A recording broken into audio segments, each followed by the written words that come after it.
During author Jim Douglas's 2007 interview with theater concessionaire Butch Burroughs, Burroughs said that he saw two different people arrested in the Texas theater. He saw Harvey Oswald's arrest, and then, 3 or 4 minutes later, he watched as Dallas police arrested an Oswald look-alike. Butch Burroughs added that the second man arrested looked almost like Oswald, like he was his brother or something. Captain Westbrook was the highest-ranking officer at the Texas theater. Told his office to cover Harvey Oswald's face and get him out of here. Apparently, Butch Burroughs saw both Harvey and Lee at the Texas theater. Following the assassination, Captain Westbrook relocated to South Vietnam, where he worked as an advisor to the Saigon Police Department, courtesy of the CIA. Wow. Relocated to South Vietnam. And who's in charge of the Saigon military mission? Ed Lansdale. You have done monumental work, research work. You say there's a Harvey and a Lee. The records that you bring up are there. They can't be the same person. I didn't start off with Harvey and Lee. I started off looking at documents and soon realizing there was a lot of discrepancies in the height and the weight of this person, the eye color, and then I started noticing that there were documents placing him in 2 different locations at the same time.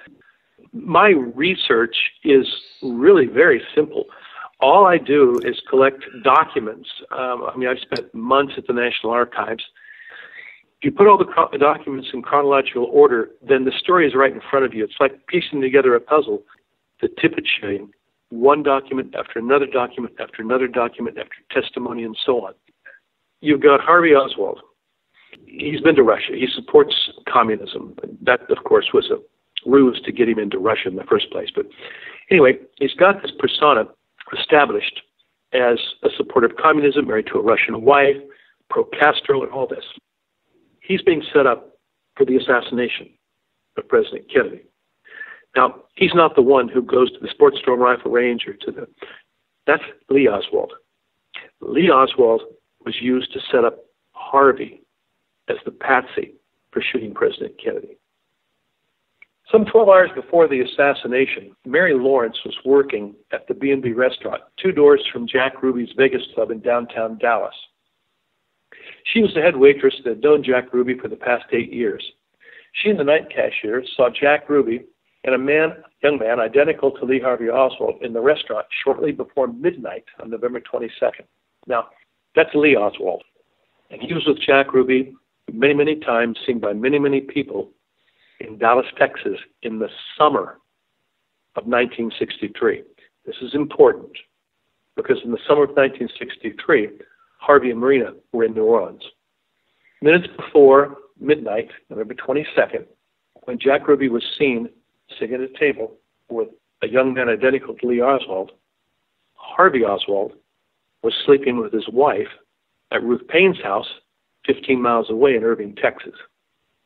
Following the assassination, Mary Lawrence reported Oswald being in her restaurant to the Dallas police and received a phone call on December the 3rd from an unknown male. This unknown male told Mary, if you don't want to die, you better get out of town. And subsequently questioned by the Dallas police, Mary Lawrence stated that the man with Ruby was, quote, positively Lee Harvey Oswald. Neither Mary Lawrence nor her friend were interviewed with the Warren Commission. Adding credibility to Mary Lawrence's report is the fact that very few people in America knew in 1963 what we know today, that Jack Ruby and Lee Oswald were seen together by many witnesses in different locations prior to the assassination in the summer of 1963.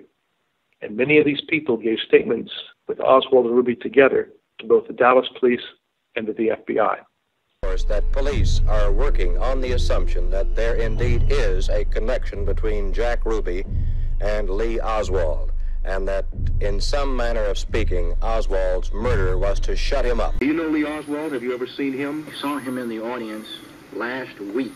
Lee Oswald in the audience at the club, at the Carousel Club, which is owned by Jack Ruby? The Warren Commission's version of Oswald's actions on November 22nd, 1963 is familiar to many researchers.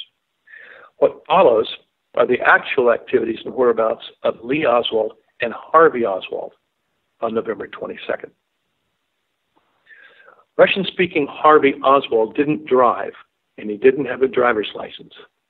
Around 7:15, he walked the short distance from Ruth Payne's to Wesley Fraser's house in Irving, Texas, and rode with Fraser to the Texas Book Depository in Dallas, where he was employed. While Harvey was riding in Fraser's car, American-born Lee Oswald, wearing a white T-shirt, was seen in Oak Cliff, a suburb of Dallas. J.W. Dub Stark was the owner of the Top 10 record store located at 338 West Jefferson, across the street and a block and a half west of the Texas Theater. On December 3rd, FBI agent Carl Walters wrote a memo to the FBI's special agent in charge in Dallas. The memo stated, quote, "On December 3rd, 1963, Mr. John D. Whitten telephonically advised that he heard Lee Harvey Oswald was in the Top 10 record shop on Jefferson on the morning of 11/22/63. Oswald bought a ticket of some kind and left. Then sometime later, Oswald returned to the record shop and wanted to buy another ticket." Close quotes. News reporter Earl Goltz confirmed this story in an interview with Dub Stark. The story was confirmed by Top 10 record store employee Louis Cortinas, also in an interview conducted by Earl Goltz. Around 8:30 a.m., while Harvey was working at the Texas Book Depository, Lee Oswald entered the Jiffy store at 310 South Industrial, a few blocks from the book depository. He took 2 bottles of beer to the counter. Fred Moore, the store clerk, asked Oswald for identification. Special Agent David Berry interviewed Moore on December 2nd. Berry wrote, "Identification of this individual arose when he asked the young man for identification as proof of age for purchasing the 2 bottles of beer. Moore said he figured the man was over 21, but the store frequently requires proof by reason of past difficulties with local authorities for serving beer to minors. This customer said, 'Sure, I got ID,' and he pulled out a Texas driver's license from his billfold. Moore said that he noted the name appeared as Lee Oswald or possibly H. Lee Oswald. As Moore recalled, the birthday on the driver's license was 1939, and he thought it to have been the 10th month. Minutes before the assassination, 7 eyewitnesses saw 2 men on the 6th floor of the Texas Book Depository. One of the men was wearing a white or light-colored shirt, and the other a dark jacket or dark clothing. Most of these witnesses said the man wearing the white shirt looked like Lee Oswald. Several witnesses saw one of the men wearing a light-colored shirt, holding a rifle with a scope. Across the street on the 5th and 6th floors of the county jail, as many as 40 inmates saw 2 men on the 6th floor fooling around with a scope on a rifle about 6 minutes before the assassination. Attorney Stanley Kaufman represented one of the inmates, Willie Mitchell, and advised the Warren Commission that numerous inmates witnessed the assassination and saw 2 men on the 6th floor. Kaufman always wondered why the Warren Commission never interviewed any of these witnesses. Mrs. Robert Reed was standing a few feet in front of the steps to the Texas School Book Depository when the shooting occurred. She then briefly spoke with the building superintendent, Roy Truly, and Texas Book Depository official O.V. Campbell before returning to her office on the 2nd floor. As she entered the front door of her office, Mrs. Reed saw a man wearing a white T-shirt enter the office from the rear door. She recognized the young man as Lee Harvey Oswald and said he was carrying a Coke in his right hand. Oswald mumbled something to Mrs. Reed as he walked towards the front door of the office and then down the front stairs and out of the building. As Mrs. Reed was walking to the book depository, police officer Marion Baker got off his motorcycle, ran 45 feet to the front steps of the book depository, and began speaking with Roy Truly. Truly and Baker hurried through the main entrance, through the double doors, and into the first floor warehouse. By this time, Lee Oswald, wearing a white T-shirt and carrying a Coke, had already left the Texas Book Depository. Truly repeatedly pushed the button to call the West Freight elevator. He gave up, and then he and Baker ran up the rear stairs. Baker emerged from the stairway onto the 2nd floor and caught a glimpse of Harvey Oswald through the glass window in the hallway door. Baker drew his pistol and hollered, "Come here." Harvey Oswald, wearing a brown button-down shirt, long sleeve, was confronted by Baker at arm's length. Warren Commission member Alan Dulles asked Baker, "Did he have a Coke?" Baker replied, "No, sir, no drink at all." After Mr. Truly told Baker that Oswald worked in the building, the two men left the lunchroom and continued running up the stairs. Harvey Oswald, wearing a long-sleeve brown shirt, walked down the rear stairs, picked up his gray jacket from the domino room, and began walking toward the main entrance. As he was preparing to leave the building, he was confronted by Pierce Allman and Terrence Ford, employees of WFAA-TV, who asked for the location of a telephone. Harvey Oswald, when questioned by Captain Fritz, said that he watched one of these men use the phone as he walked out the front entrance. Ruby knew and associated with Lee Oswald in the summer of '63, while Harvey and Marina were living in New Orleans. In October, a month before the assassination, a three-man musical combo was performing in Ruby's club that consisted of John Anderson, Bill Willis, and William Simmons. The small group worked only 4 hours a day, from 9 p.m. to 1 a.m. Curiously, Willis and Simmons lived 15 miles away from the Carousel Club, in a house located 200 feet west of Ruth Payne's house. When Ruby shot Harvey Oswald, Nancy Powell, Tammy True, told the Warren Commission that she saw Bill Willis near the police station. Neither Willis nor Simmons were interviewed by the Warren Commission. Drummers and trumpet players working 4 hours a night are not rich. Why in the world would anyone working 4 hours a day as a drummer want to live 15 miles away in a suburb of Dallas, in a house, in a rented house, not an apartment, not sharing an apartment, but a house? And this house just happens to be 200 feet from Ruth Payne's house? Now, my speculation, and it's speculation, is, these guys were keeping an eye on Oswald at the request of Ruby. That's certainly a possibility. Okay, Harvey Oswald, wearing a long-sleeve brown shirt, leaves Dealey Plaza. A few minutes after President Kennedy was shot, Harvey Oswald left the book depository. Harvey Oswald walked east on Elm Street and saw a city bus stopped in traffic as he was approaching Griffin Street. He walked to the bus and began pounding on the door. Driver Cecil McWaters opened the door and allowed Harvey Oswald and a blonde woman to board the bus around 12:40 p.m. Now, Stuart Reed, a 30-year Army veteran, photographed Cecil McWaters' bus a few blocks from the book depository at about the same time Harvey Oswald got on the bus. Reed was a U.S. government employee, managing civilian employees under the auspices of the U.S. Army. He was photographing Oswald's bus. Why? The bus was soon stalled in traffic, and about 4 minutes later, Oswald got up from his seat, obtained a bus transfer, and left the bus via the front door. The blonde woman left the bus at the same time via the rear door. This blonde woman may have been following Oswald, may have followed him to Whaley's cab, and may have been the woman who asked Whaley to call a taxi for her. Harvey Oswald walked 3 blocks south of Lamar Street toward the Greyhound bus station and got into Whaley's cab. Whaley said he wasn't in any hurry. He wasn't nervous or anything. Oswald was wearing a dark brown button-up shirt, a T-shirt underneath, and a gray jacket. Stuart Reed took a second photograph of McWaters' bus a few minutes later while the bus was stalled in traffic close to the Texas Book Depository. This was about the time 2 police officers boarded the bus looking for Harvey Oswald. Reed then took a photo of the 6th floor window of the Texas Book Depository before anyone knew that's where the shots came from. 1 hour later, Stuart Reed took several photos of Harvey Oswald as he was being arrested in Oak Cliff, taken by police from the Texas Theater in handcuffs.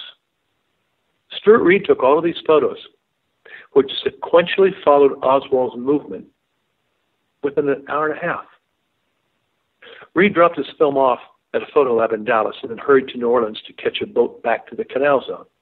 Prior to boarding the boat, Reed signed an authorization that allowed the FBI to pick up his developed photo slides in Dallas. The FBI told the Warren Commission that a government executive, Reed, answering to the military, took the photos. This seemed to satisfy the Warren Commission, and Reed dropped out of sight without ever seeing his photos. The attempted murder of Harvey Oswald. Some of the brightest minds in the CIA planned the assassination of President Kennedy. The top-level CIA officials like Angleton, Phillips, Hunt, Joanitas, and others could easily put together a hit team based on the Operation 40 group. And they were very experienced in creating a smoke and mirrors propaganda campaign and an evidentiary paper trail that would be easy for investigators like the Warren Commission to follow. The inescapable conclusion would thereby be that Oswald killed the president. A tremendous amount of time, money, and effort was put into setting up Harvey Oswald as the one and only patsy in the murder of President Kennedy. And these people could not afford to have their one and only suspect remain alive for very long, with the real fear that he might start singing like a canary to the police. The longer Oswald was held in custody, the greater that risk became. They needed him dead as quickly as possible after he left the Texas Book Depository.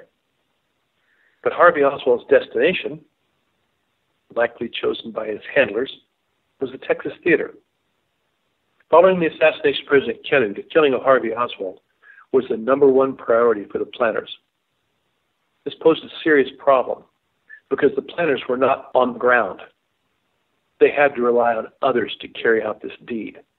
Their worst nightmare would be if Harvey Oswald was arrested and began revealing details of his work as a spy, his false defection to the Soviet Union, his true identity, his place of birth, the Oswald's CIA project, his undercover work for the FBI, and his activities leading up to the assassination. If Oswald talked, he could not only demonstrate his innocence, but implicate others, and the public would soon learn who was behind the coup d'etat that killed JFK. It appears the first attempt to kill Harvey Oswald may have been on a city bus driven by Cecil McWaters. Bus passenger Roy Milton Jones told the FBI that shortly after Oswald got off the bus, Harvey Oswald, two police officers boarded the bus and searched passengers for weapons. This was before anybody knew that Harvey Oswald had left the book depository. Why did two police search that particular bus? Because they knew Harvey Oswald was supposed to be on that bus. Who were these police officers? That's next. Stuart Reed again. If Oswald had been killed on the bus, can you imagine the value, the importance of Stuart Reed's photographs? He's got a photograph of Oswald at the time he gets on the bus. And then he's got a photograph minutes later of Oswald being shot and killed on the bus. If Oswald would have remained on that bus, rather than gotten off the bus and caught a taxi, the chances are he would be dead, killed by those two police officers seen by Roy Milton Jones. Dallas Police Captain Wr Westbrook. Captain Wr Westbrook was in charge of personnel at the Dallas Police Headquarters. He had his own office, worked at a desk, and dressed in plain clothes.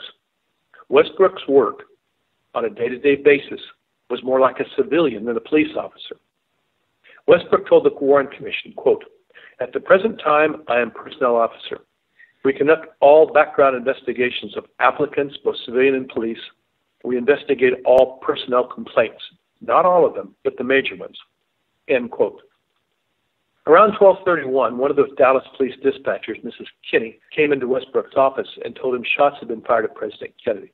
Westbrook sent officers from his office, Sergeant Stringer and Carver, Joe Fields and McGee, to the Texas Book Depository building. But why did Westbrook send his officers directly to the Texas Book Depository building when all of the early police dispatches reported gunshots from the Grassy Knoll area? Westbrook told the Warren Commission that he walked down the hall spreading the word and telling other people they needed to drive men down there to the book depository, and almost immediately everyone left. Westbrook said that he, quote, sat around a while and then began walking in civilian clothes 1 mile to the book depository, a 22-minute walk. Westbrook told the Warren Commission there wasn't a police car available to him.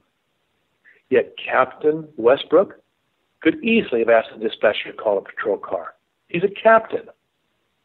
Westbrook said that while walking to the Texas Book Depository, he stopped along the way to listen to transistor radio reports. Westbrook told the Warren Commission, after we, now, we is plural, not singular, after we reached the building, I contacted my sergeant, Sergeant Stringer, and he was standing in front, so I went in the building to help start the search. Start the search? This was near, 25 minutes after the assassination. The search was already well underway. He said, I was on the first floor, and I'd walked down the aisle, opened a door to the outside loading dock, and when I came out on the dock, one of the men hollered and said there'd been an officer killed in Oak Cliff. Now, that's what Westbrook told the Warren Commission. Here's what I think, and the speculation.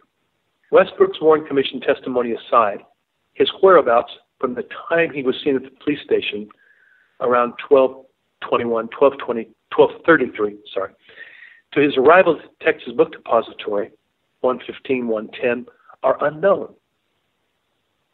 His story of walking to the book depository after the President of the United States was shot is nearly impossible to believe. There's no proof whatsoever that Westbrook was ever in the Texas Book Depository. Not one police report, not one witness, nothing.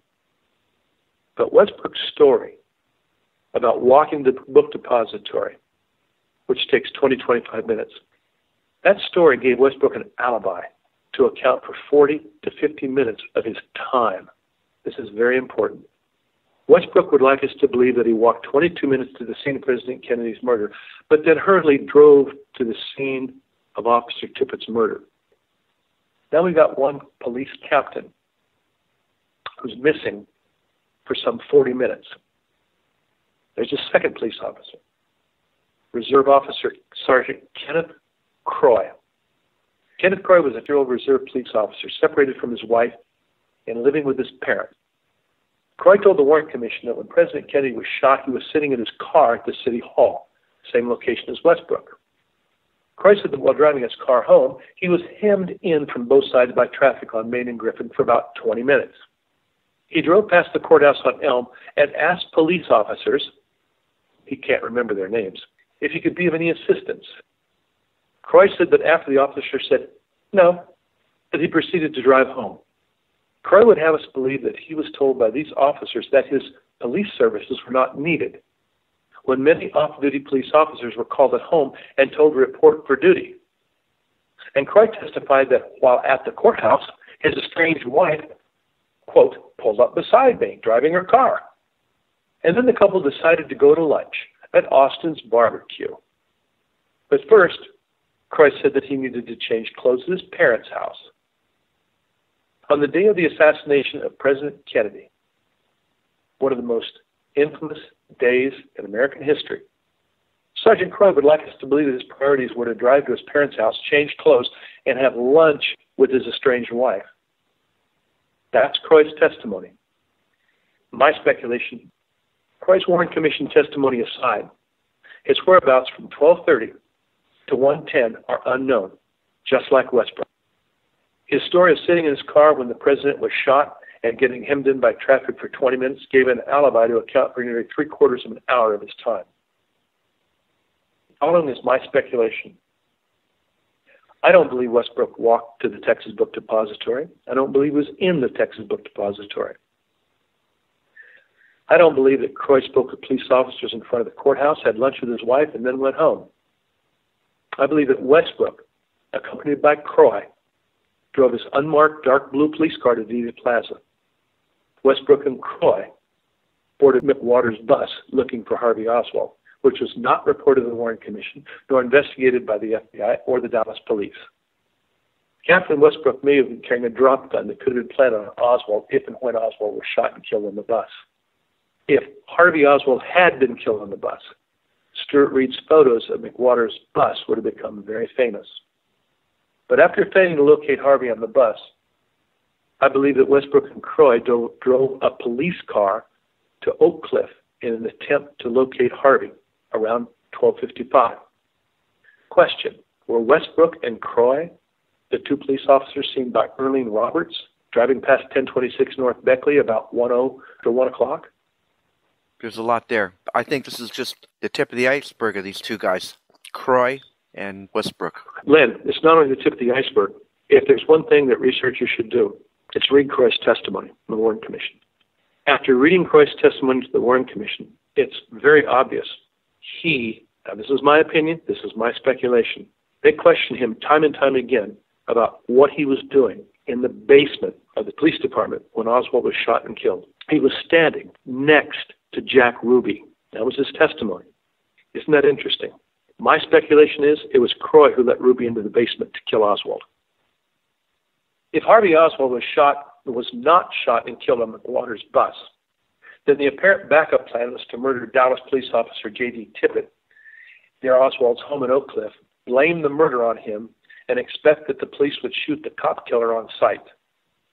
Harvey Oswald's arrival at the Texas Theater was no accident. He was there because he was following orders. He was told to go to the Texas Theater. Harvey Oswald's moving from seat to seat within the darkened theater, as remembered by theater patron Jack Davis, indicates that he was looking for someone. After Harvey Oswald was arrested, the halves of two $1 bills were among the items taken from him. Half a dollar bill was a spy technique that allowed one agent to verify the identity of an unknown agent who produced the other half of the dollar bill. The murder of Dallas police officer Tippett appears to have been prearranged and involved Lee Oswald and at least two Dallas police officers who witnessed the shooting. After Lee Oswald shot and killed Tippett at 10th and Patton, he likely met up with one of these police officers, Captain Westbrook.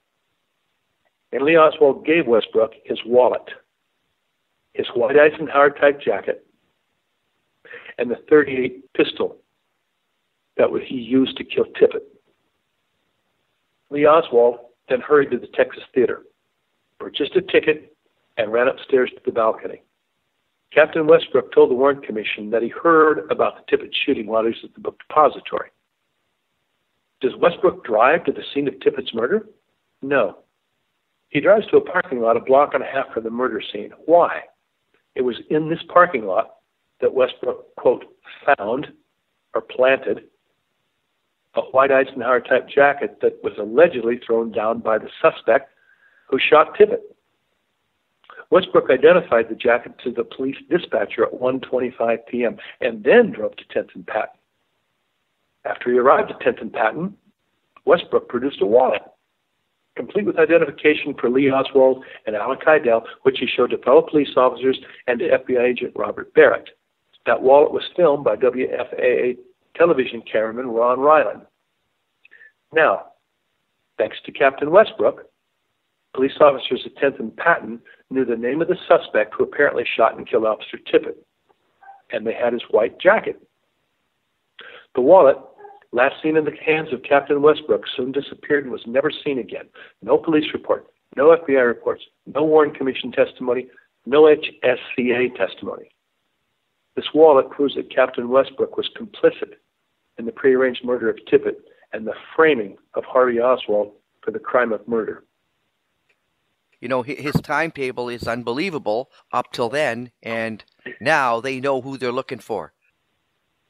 As taxi driver William Whaley drove south on Sang Boulevard, his taxi and passenger Harvey Oswald passed by Officer Tippett, who was observed by 5 witnesses sitting in his patrol car at the glucose station, watching traffic. Tippett knew both Harvey and Lee. After driving past Tippett's patrol car, Whaley turned left on North Beckley and stopped in the 700 block near Neely Street about 12:54 p.m. Harvey Oswald got out of the taxi and began walking to his room house about 3.5 blocks away. He arrived just before 1 o'clock and spent a few minutes changing his pants and his work shirt, his T-shirt, in his room. In my opinion, he left the book depository wearing a long-sleeve brown shirt, which he would have left in the domino room. He's inside. He's working in his T-shirt. It's his T-shirt that gets dirty. That's what he changes at Beckley. He has no reason to change his long-sleeve brown shirt. He does change his shirt. He changes his white T-shirt. He puts on his long-sleeve brown shirt. That's the shirt he was arrested in the Texas Theater. Now, one final thing. By this time, people should realize that Lee Oswald, from the time he was seen on the 6th floor of the book depository to the last time he was seen, we'll get into that, is wearing a white T-shirt. That's Lee wearing a white T-shirt and the white Eisenhower type jacket. Harvey is the brown shirt guy, the long sleeve brown shirt. So you've got white shirt, brown shirt. Very simple to follow these guys. White shirt, brown shirt. Lee in the white shirt. Harvey in the brown shirt. Now, Tippett, sitting in his patrol car at the Gloco station, may have been waiting for Harvey Oswald to get off McWater's bus at the bus stop directly across the street. But when the bus failed to arrive on time, Tippett became alarmed, quickly left the Gloco station, and began driving south on Lancaster. A minute or two later, at 12:54 p.m., Tippett reported his position as Lancaster and 8th. He then turned right on Jefferson Boulevard and drove 2 miles to the Top 10 record store. Tippett parked his patrol car, hurriedly entered the store, and asked store clerk Louis Cortinas for permission to make a phone call. Tippett said nothing during the call, hung up the phone, hurried out to his car, and drove north across Jefferson Boulevard, about 1 p.m. A few minutes later, Earlene Roberts saw a police car drive slowly past Harvey Oswald's rooming house at 1026 Beckley. I don't know if it was Tippett who drove past the rooming house or if it was Westbrook and Croy. Anyway, Harvey Oswald was in a small room changing clothes and probably heard the honk-honk of the patrol car around 1:03 p.m. Now, out of the thousands of houses in Oak Cliff, why would a police car drive slowly past Oswald's rooming house less than a half an hour after President Kennedy was shot and honk the horn only minutes after Harvey Oswald arrived? It's because the driver of the police car knew where to find Oswald. And that police officer was not going to arrest Oswald. Harvey Oswald left the rooming house wearing the dark brown long-sleeve shirt and white T-shirt and was last seen by his landlady standing at the corner of Beckley and Zang around 1:04 p.m. He probably got into one of the police cars and 2 or 3 minutes later arrived in the alley behind the Texas Theater at 231 West Jefferson. That's only 1.2 miles away, a couple of minute drive.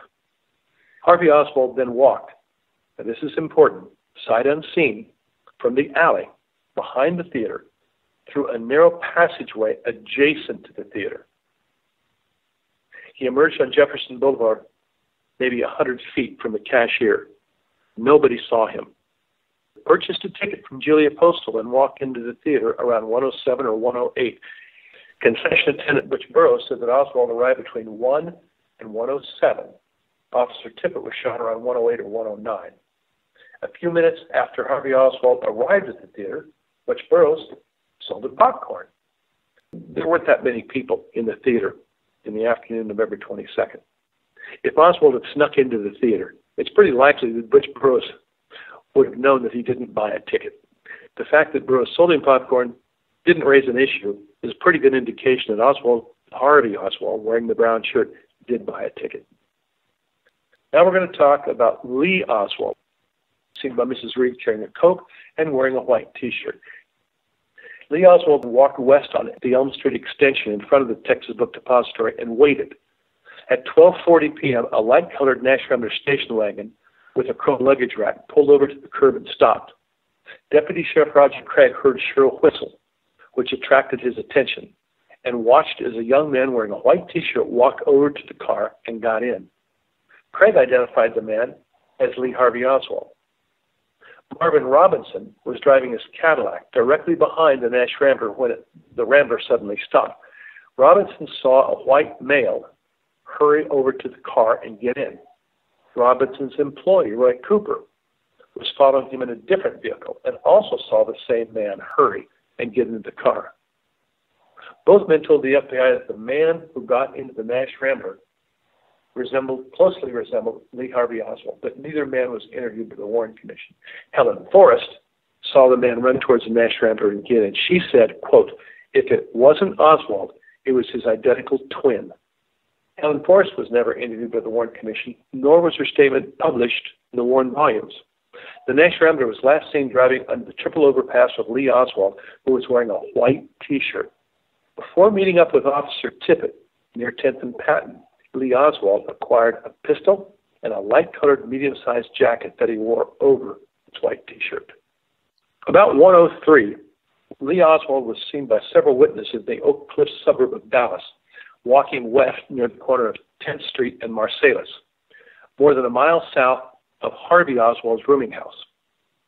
Lee Oswald was only 3 blocks north of Jack Ruby's apartment, where he had been seen the night before by Helen McIntosh, a guest of Ruby's next-door neighbor. Now, that's important. I talked to Helen McIntosh, and the evening of November 21st, a man knocks on the door. Helen's staying with her friend, and this small room, apartment if you want to call it, is next door to Jack Ruby's. This man knocks on the door. Helen McIntosh answers the door, and he asks for Jack. And Helen looks at him and says, just a minute. He turns around and asks her friend, do you know Jack? He lives next door. Okay, so Helen told the young man he lived next door. Well, Helen said that man was identical to Lee Harvey Oswald. Well, once again, Lee Oswald and Jack Ruby together, just like they were in the Lucas B&B restaurant 3 hours later, together, when Harvey Oswald and his wife are over in Irving, Texas, at Ruth Payne's house that evening.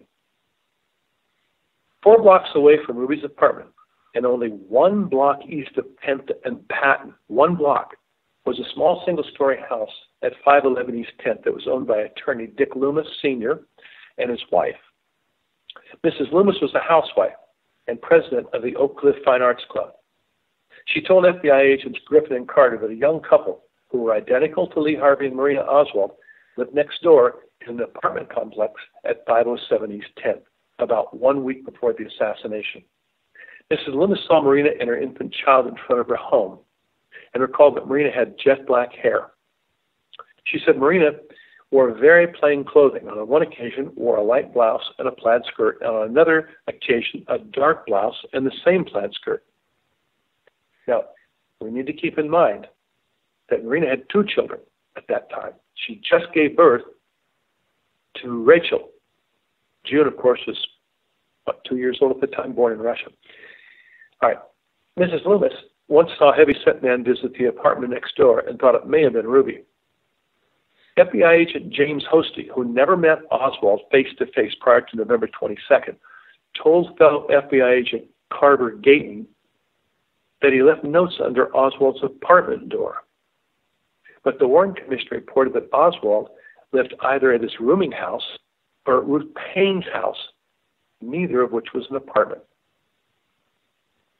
Hosty could not have left notes at Oswald's rooming house or at Ruth Payne's, but he could have left notes under the door at several of Lee Oswald's previous apartments, including 507 East 10th, 1106 Diceman Avenue, or an apartment located in Oak Cliff that Ruby rented for Oswald. That was according to Dallas Police Informant T-1. Mr. Clark worked as a barber at the 10th Street Barber Shop, 2 blocks north of Jack Ruby's apartment. Mr. Clark may have been the first person to see Lee Oswald walking west on 10th Street, 4 blocks east of 10th and Patton. FBI agent Carl Underhill reported, quote, on the morning of 11/22/63, Clark had seen a man whom he would bet his life on was Oswald passing his barber shop in a great hurry, and he commented on this fact to a customer in the chair. Lee Oswald walked past Town and Country Cafe, crossed Marsalis Avenue, and continued walking west on 10th. William Lawrence Smith, working on a project 1 block east of 10th and Patton, began walking east towards the Town and Country Cafe for lunch shortly after 1 o'clock. Smith said, quote, he felt sure the man who walked by him going west on 10th Street was Lee Harvey Oswald. Tile workers James Archer and Jimmy Brewer were sitting in Archer's pickup truck on the southeast corner of 10th and Denver. Brewer saw the same man walking west on 10th Street. Jimmy Burt was across the street from the construction site where Smith was working and watched the same man as he continued walking west. Burt described the man, Lee Oswald, as a white male approximately 5'8", wearing a light short jacket.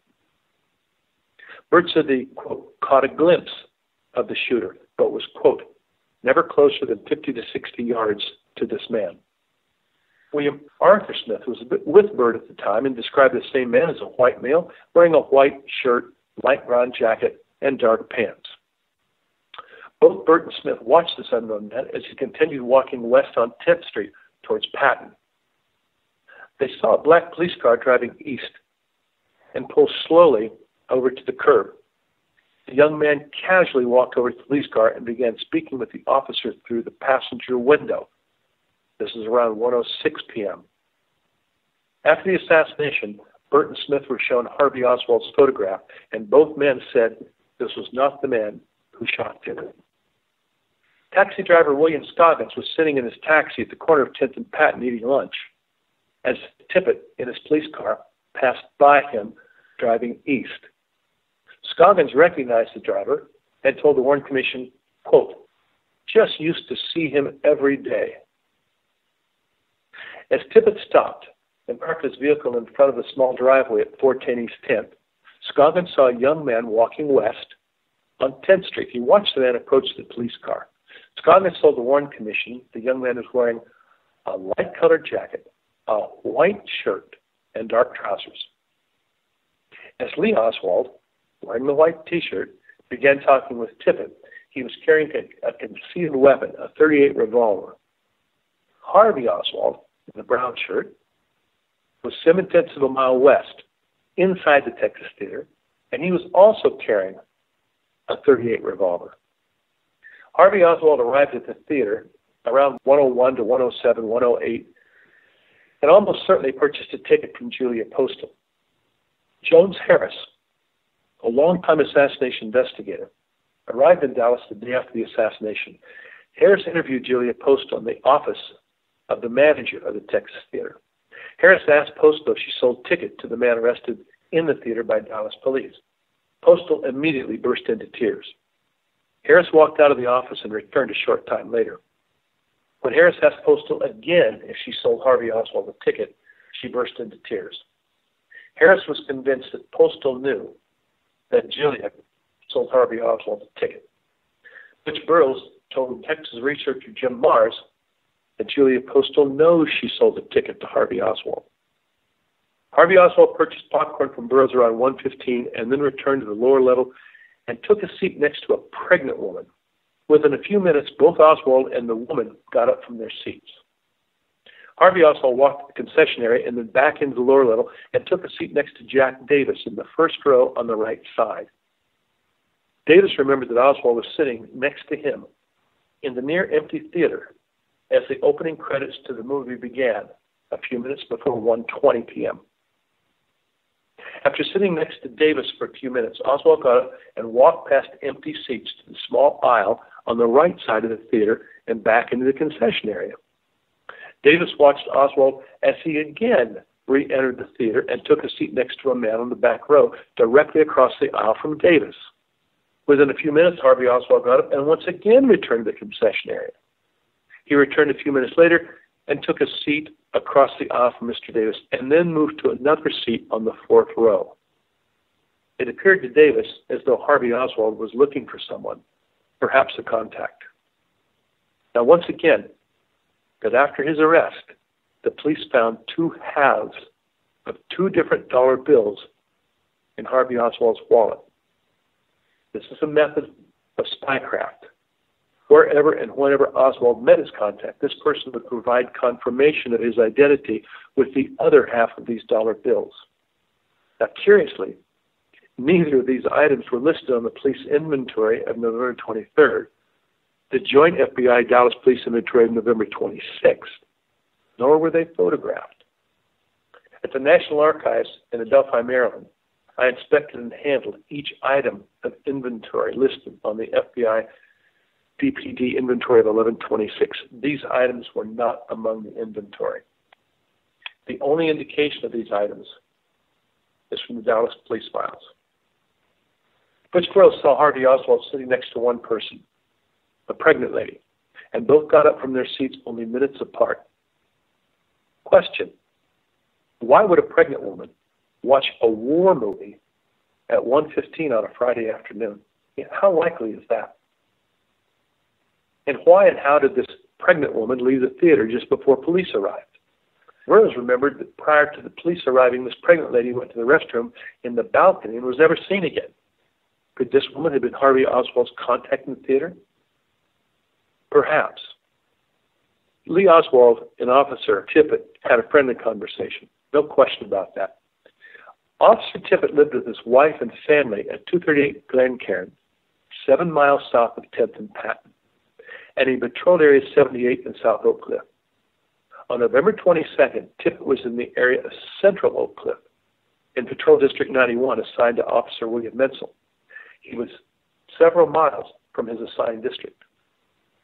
Now, what I'm going to tell you now is very curious and extremely suspicious. Several of the people who witnessed the shooting of Officer Tippett near 10th and Patton either knew him or were familiar with him, even though Tippett was many miles from his assigned patrol area. Witness Jimmy Burke recognized Tippett, quote, as an officer who frequented the neighborhood. Burt said, quote, this particular officer was known by the name of Friendly to the residents of the area. Witness William Scoggins, the taxi driver, said, quote, I wasn't paying too much attention to the man, you see. Just used to see him every day. Witness Keela Clemens told researcher Mark Lane she saw Tippett all the time. Why was Tippett known to residents living near 10th and Patton when his assigned district was 7 miles away? Tippett's familiarity to local residents could be understood by the Warren Commission testimony of Virginia Davis, who lived in the house next door to where Tippett was shot and killed. Virginia Davis was asked by Commission Attorney David Bellin, where was the police car parked? Davis answered, and this is very important, it was parked between the hedge that marks the apartment house where he lives in and the house next door. I'm going to repeat that, and I'm going to give you the addresses of these two houses. It was parked between the hedge that marks the apartment where he lived in, that's 410 East 10th, and the house next door, which is the house next door to Virginia Davis, 404 East 10th. According to Virginia Davis's testimony, Officer Tippett was living in the house at 410 East 10th.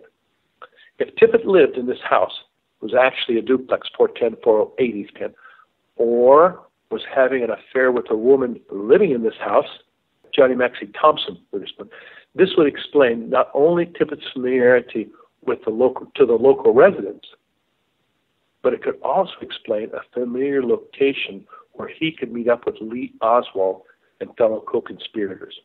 Lee Oswald meeting Tippett at this precise location at this precise time was not an accident. Their meeting was pre-planned. While Harvey Oswald, the brown chick, was sitting in the darkened Texas Theater with a loaded .38 revolver, Tippett was driving west on 10th Street.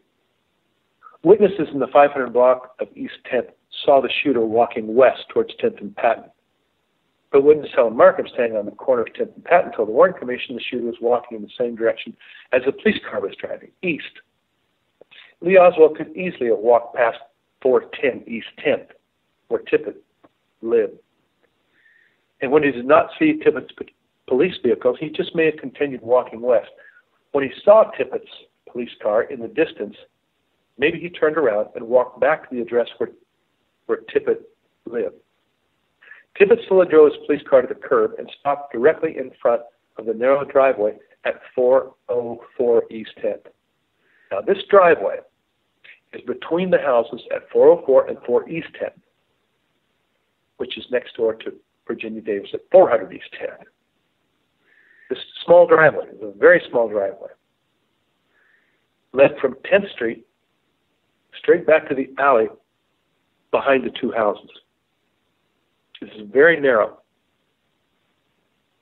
Tippett may have intentionally parked his car directly in front of this narrow driveway, because if a vehicle turned onto the driveway from the alley, Tippett would have seen the approaching vehicle immediately. And I believe this is why Tippett parked directly in front of that narrow driveway. Lee Oswald casually approached the police car and began talking with Tippett through the passenger side car window. It appears that Tippett and Lee Oswald were talking quietly, passing the time while waiting for somebody to arrive. Jack Roy Tatum was driving east on 10th Street in his new red Ford Fairlane. As he approached the squad car, Tippett noticed a young white male with both hands in the pocket of his zippered jacket leaning over the passenger side window of the squad car. Tatum said, quote, "It looked as if Oswald and Tippett were talking to each other. It was almost as if Tippett knew Oswald. Of course they know each other.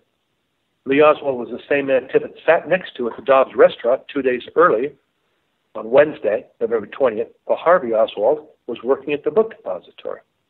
Tatum said he had on a light-colored zipper jacket, dark trousers, and what looked like a T-shirt. Where's the brown shirt? The brown shirt is on Harvey Oswald at the Texas Theater. Within a few minutes of when Oswald and Tippett began talking, a second police vehicle emerged from the alley and began driving slowly on the narrow driveway towards Tippett's car. The second police car was seen by Mrs. Holen, who lived directly across the street from where Tippett's patrol car was parked. As the second police car stopped between the two houses, 404 and 410 East 10th, Lee Oswald stood up and slowly backed away from Tippett's patrol car. Officer Tippett got out of his car and began walking around the front of the car towards the second police car, probably expecting to meet the officers inside the police car. Unknown to Tippett, he had only seconds to live. As Tippett walked near the front of his patrol car, Lee Oswald pulled his pistol and fired 3 shots. After Tippett fell to the ground, Lee Oswald walked to the back of Tippett's patrol car. He then stopped, returned to where Tippett was laying, and deliberately shot Tippett in the head. Could Captain Westbrook, who got out of the unmarked police car at the same time, have said something like, "Finish the job," or something similar? That could have caused Lee Oswald to stop, turn around, and retrace the steps, and then shoot Tippett in the head with a 4th shot. Jack Tatum saw the 4th shot and said, quote, "Whoever shot Tippett was determined that he shouldn't live, and he was determined to finish the job." JFK researcher Shirley Martin, she tape recorded an interview with Akita Clemens in August 1964. Mrs. Clemens told Shirley that while sitting on her porch, she saw 2 men standing near the police cruiser moments before Tippett was shot. Mrs. Doris Holen lived on the 2nd floor at 409 East 10th across the street. Mrs. Holen just returned home from her job a few minutes after 1 when she heard several gunshots. From her 2nd floor bedroom window, she had possibly the best view of the murder scene and saw Tippett lying on the street near the left front of his patrol car. Mrs. Holen observed the shooter as he was walking across Davis's lawn towards Patton. Mrs. Holen also noticed a second police car parked in the narrow driveway between the houses at 404 and 410 East 10th. Tippett's car was parked on 10th Street directly in front of the narrow driveway and prevented the second police car from driving onto 10th Street. Now, the second police car drove on a narrow alleyway between Jefferson Boulevard and 10th Street, and then turned onto the small narrow driveway between 404 and 410 East 10th. This police vehicle then stopped on the narrow driveway between the two houses where it could not be seen by most witnesses to the shooting. But Mrs. Holen, from directly across the street, did see the second police vehicle. And both she and Akita Clemens saw 2 men at the scene of the shooting. And one of those men came from the second police vehicle. The location of the second police vehicle, parked between the two houses on a very narrow driveway, was no accident. The precise location of this vehicle and the precise timing of its arrival is the best indication that Tippett's murder was pre-planned and involved both Lee Oswald and the occupants of the second police vehicle. Seconds after the shots were fired, Mrs. Holen saw a man, probably Captain Westbrook, emerge from the second police car and walk towards Tippett's body lying in the street, apparently to see if he was still alive or dead. In 1990, a resident of the neighborhood was interviewed by JFK researcher Professor Bill Pulte on the condition of anonymity. This resident said that he heard that a man walked down the driveway and approached Tippett just after the shooting. In January 1968, Playboy magazine interviewed Jim Garrison. A reader wrote to Playboy and said, quote, I read Playboy's Garrison interview with perhaps more interest than most readers. I was an eyewitness to the shooting of policeman Tippett in Dallas on the afternoon President Kennedy was murdered. I saw two men, neither of them resembling the pictures I later saw of Lee Harvey Oswald, shoot Tippett and are off in different directions. There were at least half a dozen other people who witnessed this. From her second floor bedroom window, Mrs. Holden hurried downstairs to the first floor and outside the house. She watched the man standing beside Tippett as he began to retrace his path up the driveway, while the second police car backed up into the alley. The second police vehicle quickly and quietly left before witnesses began to arrive at the scene. Sam Ginyard, who worked at the Harris Motor Company directly south and across the alley from Virginian Barbara Davis's home, saw the second police car. In 1970, Ginyard told JFK researcher Michael Brownlow that he saw a police car in the alley shortly after Tippett was shot. After the shooting, the second occupant of the police car, Sergeant Kenneth Carr, remained at 10th and Patton and was seen moments later by Virginia Davis. Captain Westbrook quickly left the scene, briefly met up with Lee Oswald, and then drove the police vehicle back to the Texas Book Depository. Westbrook and Croy, occupants of the second police car, were co-conspirators whose involvement and manipulation of evidence will be explained further. Now, let me say at this point, I don't have any proof that it was Croy and Westbrook in that police car. All we have is Mrs. Holden saying that there was a police car outside. She did see a man get out of the police car, look at Tippett, back up to the police car. The man was wearing a suit.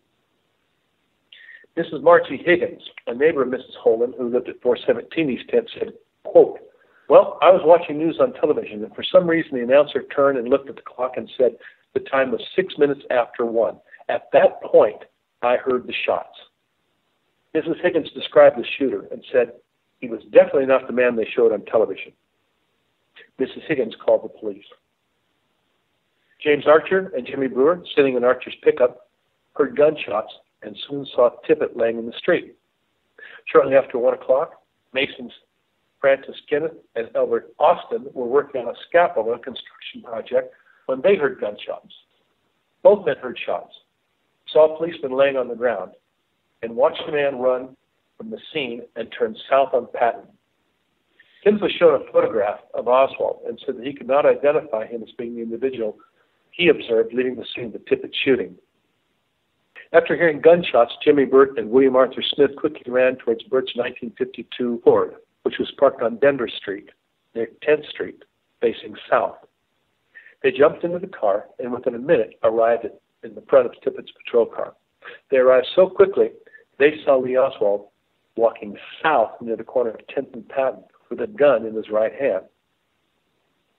Virginia Davis, at 400 East 10th, heard shots and looked out the screen door of her home.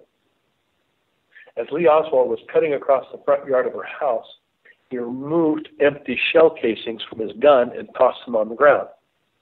Virginia Davis's statement, you can never interpret or understand what they're saying unless you've got a very deep understanding and knowledge of the events around it. For example, and it's one sentence, it's just a couple of words in one sentence. Virginia Davis told the Warren Commission when they asked where Tippett's car was, by the hedge next to the house where he lives. 3 words, where he lives. Those 3 words are enough to change everything. When you put that together with the fact that several witnesses knew him. These people knew him. They saw him get shot, and they knew him. How many police officers do you know driving in your neighborhood? There's a reason for that. The reason is Tippett had to have been in the area enough for people to have gotten used to him, knew him as officer friendly or whatever. So those 3 words, the house he lived in, is a pretty good indication that Tippett was around that area a lot. Virginia Davis told the Warren Commission that the policeman was already there after he, the shooter, disappeared around the corner. This was only seconds after the shooting. Virginia said, "We ran out in the front yard and down to see what had happened. The policeman was likely Officer Sergeant Kenneth Carr, who accompanied Westbrook in the second police car seen by Mrs. Holman. Carr was the only police officer at the Tippett murder scene before the ambulance arrived. And Sergeant Carr was the only officer who said he saw Tippett being loaded into the ambulance. If the police officer seen by Virginia Davis was not Croy, then who was it?" Now, Lee Oswald, Lee's 10th and Patton. Domingo Benavides, who was sitting in his truck on the opposite side of the street facing Tippett's car, watched Oswald as he left the scene. Benavides remembered, quote, "The back of his head seemed like his hairline sort of went square instead of tapering off. His hair didn't taper off. It kind of went down and squared off." Harvey Oswald's hairline, as we know from numerous pictures and photographs taken at the police station, extended well down his neck and past his collar line. It was not squared off, as described by Benavides. I want to talk a minute about Reserve Officer Sergeant Kenneth Carr. Carr told the Warren Commission that he was driving his car in downtown Dallas when he heard the shooting of the president over his police radio. Minutes after the shooting, while driving past the courthouse, Carr saw police officers and asked if they needed any help. According to Carr, these police officers said no. Carr said that he and his estranged wife drove up beside him in her car and asked if he wanted to get something to eat. They agreed to meet at Austin's Barbecue in Oak Cliff. This was Carr's testimony, but it makes no sense. Carr was unable to identify the police officers who were standing in front of the courthouse. Carr said nothing about the large crowds in and around the courthouse, less than a block from the Texas Book Depository, on the most famous day in Dallas history. Why would police officers decline Carr's offer to help when police officers were being called at home and asked to return to duty? Why would Carr's estranged wife agree to meet for lunch only a few minutes after President Kennedy had been shot? Carr's testimony makes no sense, but it does give him an alibi that helps to mask and keep secret his activities and his involvement in the murder of Officer Tippett. At the murder scene, Carr told the Warren Commission that while driving on Zang Boulevard, he heard about the Tippett shooting over the police radio. Carr said that he was the first police officer to arrive at the scene of Tippett's murder. After arriving, he saw Tippett being loaded into the ambulance. However, Virginia Davis said the police was there just after the shooter threw empty shells on the ground around South on Patton. Carr said that he then stood next to Tippett's patrol car and interviewed a witness for 10 minutes but could not remember her name. In fact, Carr could not remember the name of a single witness, nor could he remember the name of any police officer. Warren Commission testimony. Were you at the scene where Tippett was there? Yes. Unassigned? Yes. I see. Now I'm just referring to the street you found him on. When you got there, was Tippett's car there? Yes. Was Tippett there? They were loading him in at the ambulance. Were other officers at the scene? None that I saw. How many police officers came out onto the scene of the Tippett killing while you were there? I don't know. There was a slew of them. That would be hard to say. Were there any officers that you knew? There were several officers that I knew. I don't know their names. There was a woman standing across the street from me. I don't recall her name. She gave me her name at that time. Well, how long did you talk with her? Oh, a good 5 or 10 minutes. This conversation all took place near the scene of the Tippett killing? Leaning up against the police car, up against his car. Do you know the name of the woman you talked to across the street? I don't recall. I think she lives across the street. She was standing out in front watering her yard or doing something in her yard. Well, you stated that she was watering her yard. Well, or something. She was standing in her front yard doing something. But the first thing you indicated was that she was watering her yard. Apparently that was something that struck you, talking to her. I don't remember what she said she was doing. She was doing something in the yard. And I presume that is where she lived, was across the street. Now, how convenient that Croy just happened to be the first officer at the scene of the Tippett shooting, some 10 minutes before any other police officers arrived. Croy's presence at 10th and Patton is best explained by the arrival of the second police car seen by Mrs. Holman. Croy testified before the Warren Commission. However, most of the Warren Commission's questions related to Croy's presence and his activities in the basement of the Dallas police station when Harvey Oswald was shot and killed by Jack Ruby. In my opinion, it was likely Croy who helped Ruby gain entrance to the basement so that he could kill Oswald. Let me summarize what I think was the involvement of Croy and Westbrook. It's very possible and likely that Croy was in the second police vehicle parked between the two houses, 404 and 410 East 10, that was seen by Mrs. Holman. It is very possible and likely that Dallas Police Captain Westbrook, wearing plain clothes, was the man who got out of the police vehicle and walked over to Tippett in order to confirm that Tippett was dead. Captain Westbrook returned to the police vehicle, backed up into the alley, while Reserve Officer Croy remained at the scene. After watching Lee Oswald hurry across their lawn, Virginia Davis, her sister-in-law, left their home and stood beside Tippett, while Sergeant Croy was, quote, already there. As the police vehicle backed up in the narrow alley, it was seen by Sam Ginyard, who worked for Harris Motor Company, across the alley from the Davises' home. Westbrook likely drove the second police vehicle a half a block south Jefferson Boulevard and then turned right and drove towards the Texas Theater, 5 blocks west. Westbrook likely met or picked up Lee Oswald near the Texaco station and may have driven into the Texas Theater. Now, Captain Westbrook meeting Lee Oswald within minutes of Tippett's shooting would explain Westbrook's possession of 3 very important items given to him by Lee Oswald. A light-colored, medium-sized Eisenhower-type jacket that was supposedly found later by Westbrook under a car at the Texaco station. The second Oswald wallet, which Westbrook soon produced at the Tippett murder scene. And the .38 revolver that Lee Oswald used to kill Tippett. Following the shooting of Tippett, around 1:08, Westbrook rode his unmarked police car to the Texas Book Depository and then waited for the police dispatcher to broadcast information about the shooting. As Sergeant Croy looked on, Tippett's body was loaded into the ambulance around 1:12 p.m. by Clayton Butler and Eddie Kinsey, driven to a nearby Methodist hospital where he was pronounced dead on arrival by Dr. LaCoria at 1:15. Among the items removed from Tippett at the hospital and taken to the police station was, quote, 1 black billfold. At 1:22 p.m., Dallas Police Officer J.M. Poe arrived and said, quote, there are already 100 to 200 people around there, and the ambulance had already left. Benavides gave 2 empty shell casings and an empty cigarette package to Poe. We must wonder why Benavides did not give the 2 shell casings to Croy, that Croy was the first officer at the scene, if he stayed at the scene, which I don't believe he did.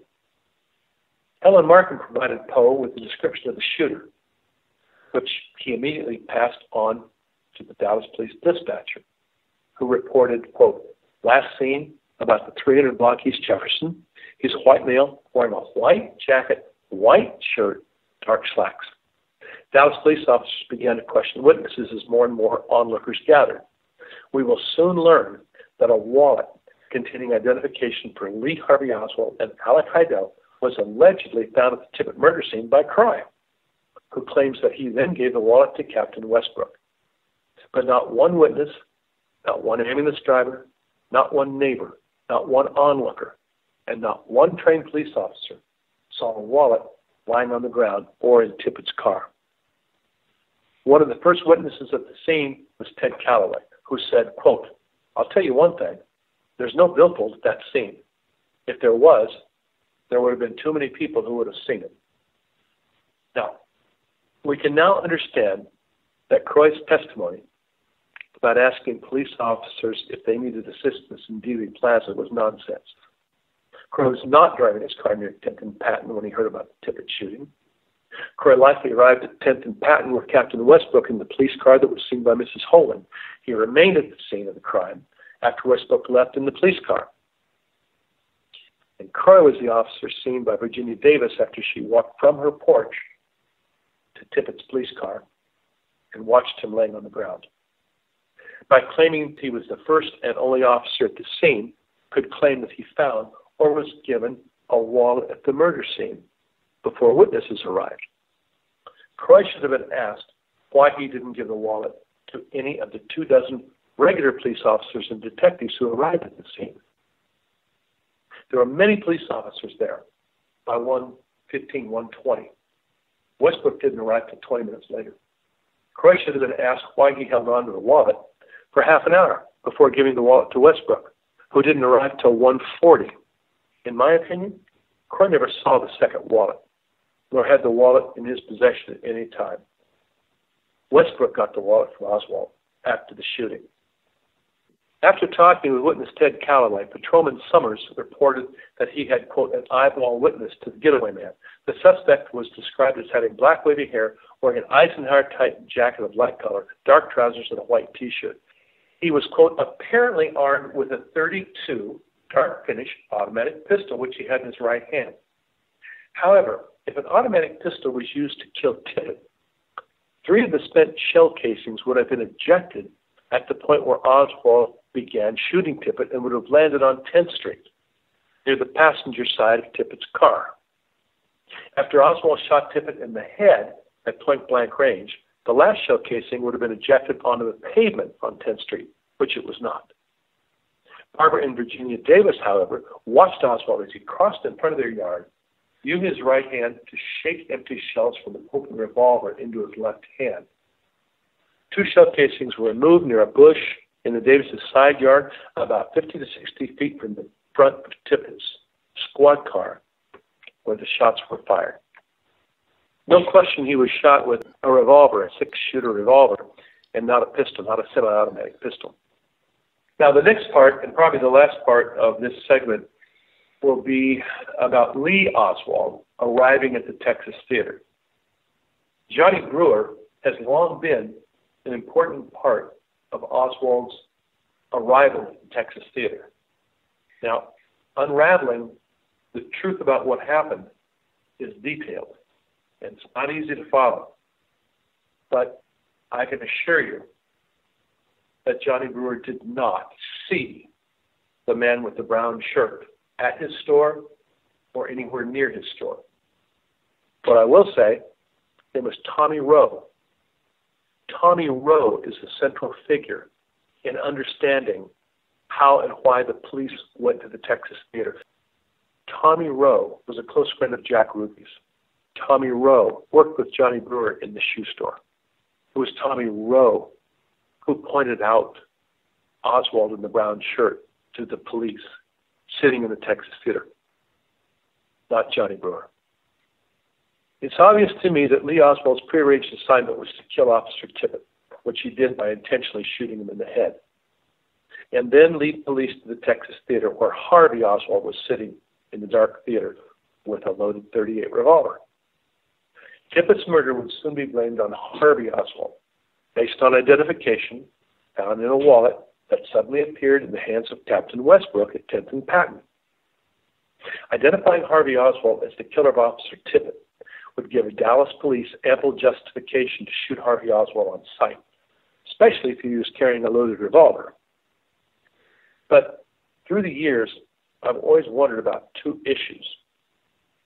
Issue number 1, how could the conspirators be absolutely sure that employees of the Texas Theater would call the police? And how could they be sure the police would respond immediately to a young man who simply snuck into a movie theater when their focus of attention was on the assassination of President Kennedy, the shooting of Texas Governor John Conway, and the murder of Officer Tippett? Why would the police care about a person who snuck into a theater without buying a 90-cent ticket?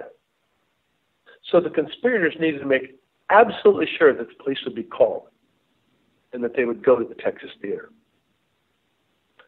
Here's where Johnny Brewer comes in. It was Johnny Brewer who raised such a commotion about a, quote, suspicious man sneaking into the theater that theater cashier Julia Postal finally called the police at 1:44 p.m. But Julia was not the only person who called the police. JFK researcher Leo Savage asked Dallas Assistant District Attorney Jim Bowie whether a telephone call placed by Julia Postal had led to Oswald's arrest. Bowie told him there was a call from the cashier, but there were also half a dozen other calls. Someone wanted to make sure the police would respond to a suspicious person hiding inside the Texas Theater.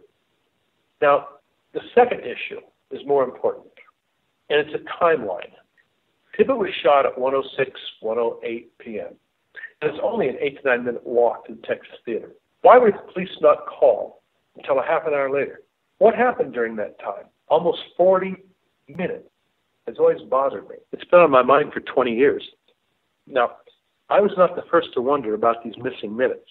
In 1964, Commission Attorney Wesley Liebler wrote the following memo, quote, "At first I was surprised to learn that Johnny Calvin and Brewer knew that a patrolman had been shot when Oswald walked past his place of business less than 8 blocks from the point of the Tippett killing, where Oswald apparently left as fast as he could." In other words, Oswald shot Tippett, and 8 blocks later, a minute later, Brewer sees a suspicious guy outside the shoe store, and he's already heard on the radio that a policeman has been shot. That's impossible. There's no way in the world that a radio station could broadcast the shooting of a policeman in the time it takes for an assailant to run 8 blocks. Anyway, Wesley Lieber said, "Then I was surprised to learn that the police radio did not send out information about the suspect being at the Texas Theater until 1:45, about 30 minutes after the police first learned of the Tippett shooting from Benavides over Tippett's radio." What were Oswald and Brewer doing during this 30 minutes? Oswald was strangely inactive during this period, considering all that he'd done the 45 minutes following the assassination. I believe that after killing Tippett, Lee Oswald met up with Captain Westbrook. Oswald gave Westbrook his jacket, his wallet, and his .38 revolver. Now, it's a speculation. Lee Oswald, when he entered the theater, was now wearing a white T-shirt and dark trousers, not a long, dark brown long-sleeve shirt as reported by Johnny Brewer. Lee Oswald should have arrived at the Texas Theater 8 to 9 minutes after the shooting of Tippett, 1:17, 1:18, 1:20. Less than 10 minutes after Tippett was shot and killed, I believe that Captain Westbrook had possession of Oswald's jacket, his wallet, and the .38 revolver used to kill Tippett. We will soon learn that Westbrook did everything he could to distance himself from the jacket. We will also learn that the wallet produced by Westbrook and shown to officers at 10th and Patton disappeared. Lee Oswald also gave his .38 revolver that he used to murder Tippett to Westbrook. If Johnny Brewer had followed Lee Oswald wearing a white T-shirt and dark trousers from his store to the theater, as he claimed, then Julia Postal would have called the police around 1:20, 1:25. The police would arrive within a few minutes, just as they did after being notified by Julia Postal at 1:44. They arrived quickly. But I don't believe Johnny Brewer's story. I don't believe Brewer saw either Harvey Oswald or Lee Oswald walk past his store on Jefferson Boulevard. I believe that Lee Oswald, wearing a white T-shirt and dark trousers, walked to the theater after killing Tippett and arrived around 1:20. Lee Oswald has just shot and killed a Dallas policeman. He certainly didn't want to attract attention by sneaking into a movie theater. So he bought a 90-cent ticket from Postal, as did Harvey around 1:07. He walked into the theater and up the stairs into the balcony. These missing 25 minutes that Wesley Lieberman knew about, and I came upon years later, begins at 1:20 p.m. If a Dallas radio station broadcast a description of the suspect at 1:30, their only source of information was police radio broadcasts. The police reported that Tippett's killer was 5'8", white shirt, white jacket, dark socks.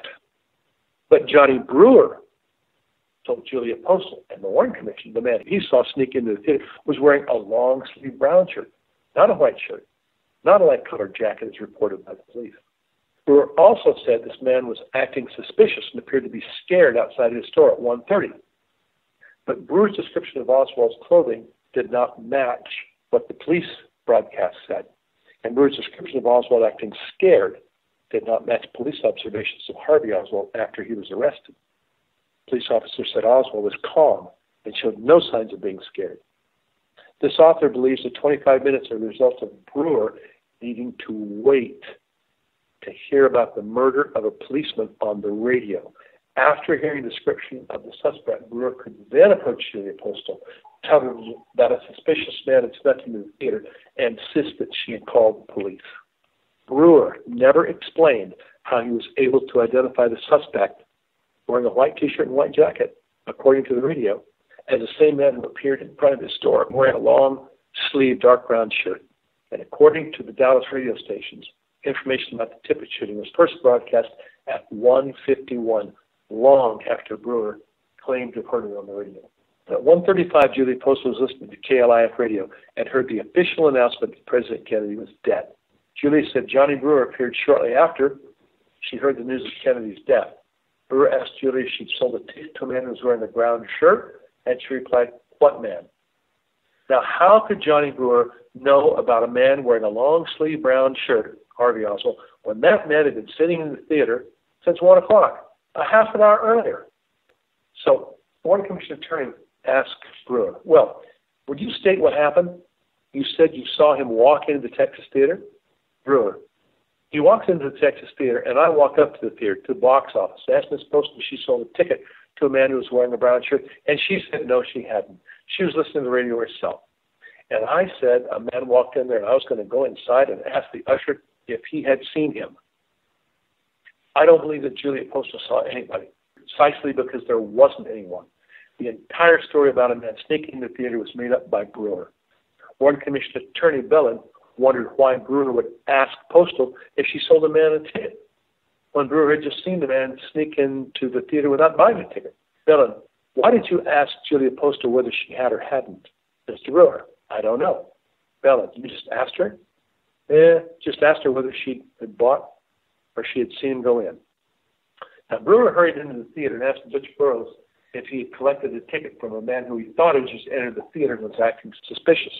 At this point, we know that Harvey Oswald purchased a ticket, entered the theater around 107, 108, and sat in the lower section. Lee Oswald probably entered the theater around 120, purchased a ticket, and took a seat in the balcony.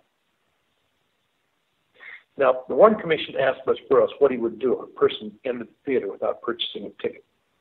"Mr. Ball, if anybody comes into the theater without a ticket, what do? Run them off?" Burroughs, "Well, I make it a point to stop them, ask them to go out and get a ticket. I just failed to see him when he slipped in. I want to see what you usually do if someone comes in without a ticket. I stop them and have them go out to the box office and get an admission ticket." Now, if a person on the street or anyone sees someone entering a movie theater apparently without buying a ticket, how likely is it that person would take any action at all? It's not like it was a violent crime, an assault, or a victim needed help. It's not your theater. It's not your business. Plus, there might be an extenuating circumstance, such as he already bought a ticket but had to do something else. Who knows? So at most, you might tell a theater employee that someone snuck into the theater. But would you take it on yourself to chase this person into the theater?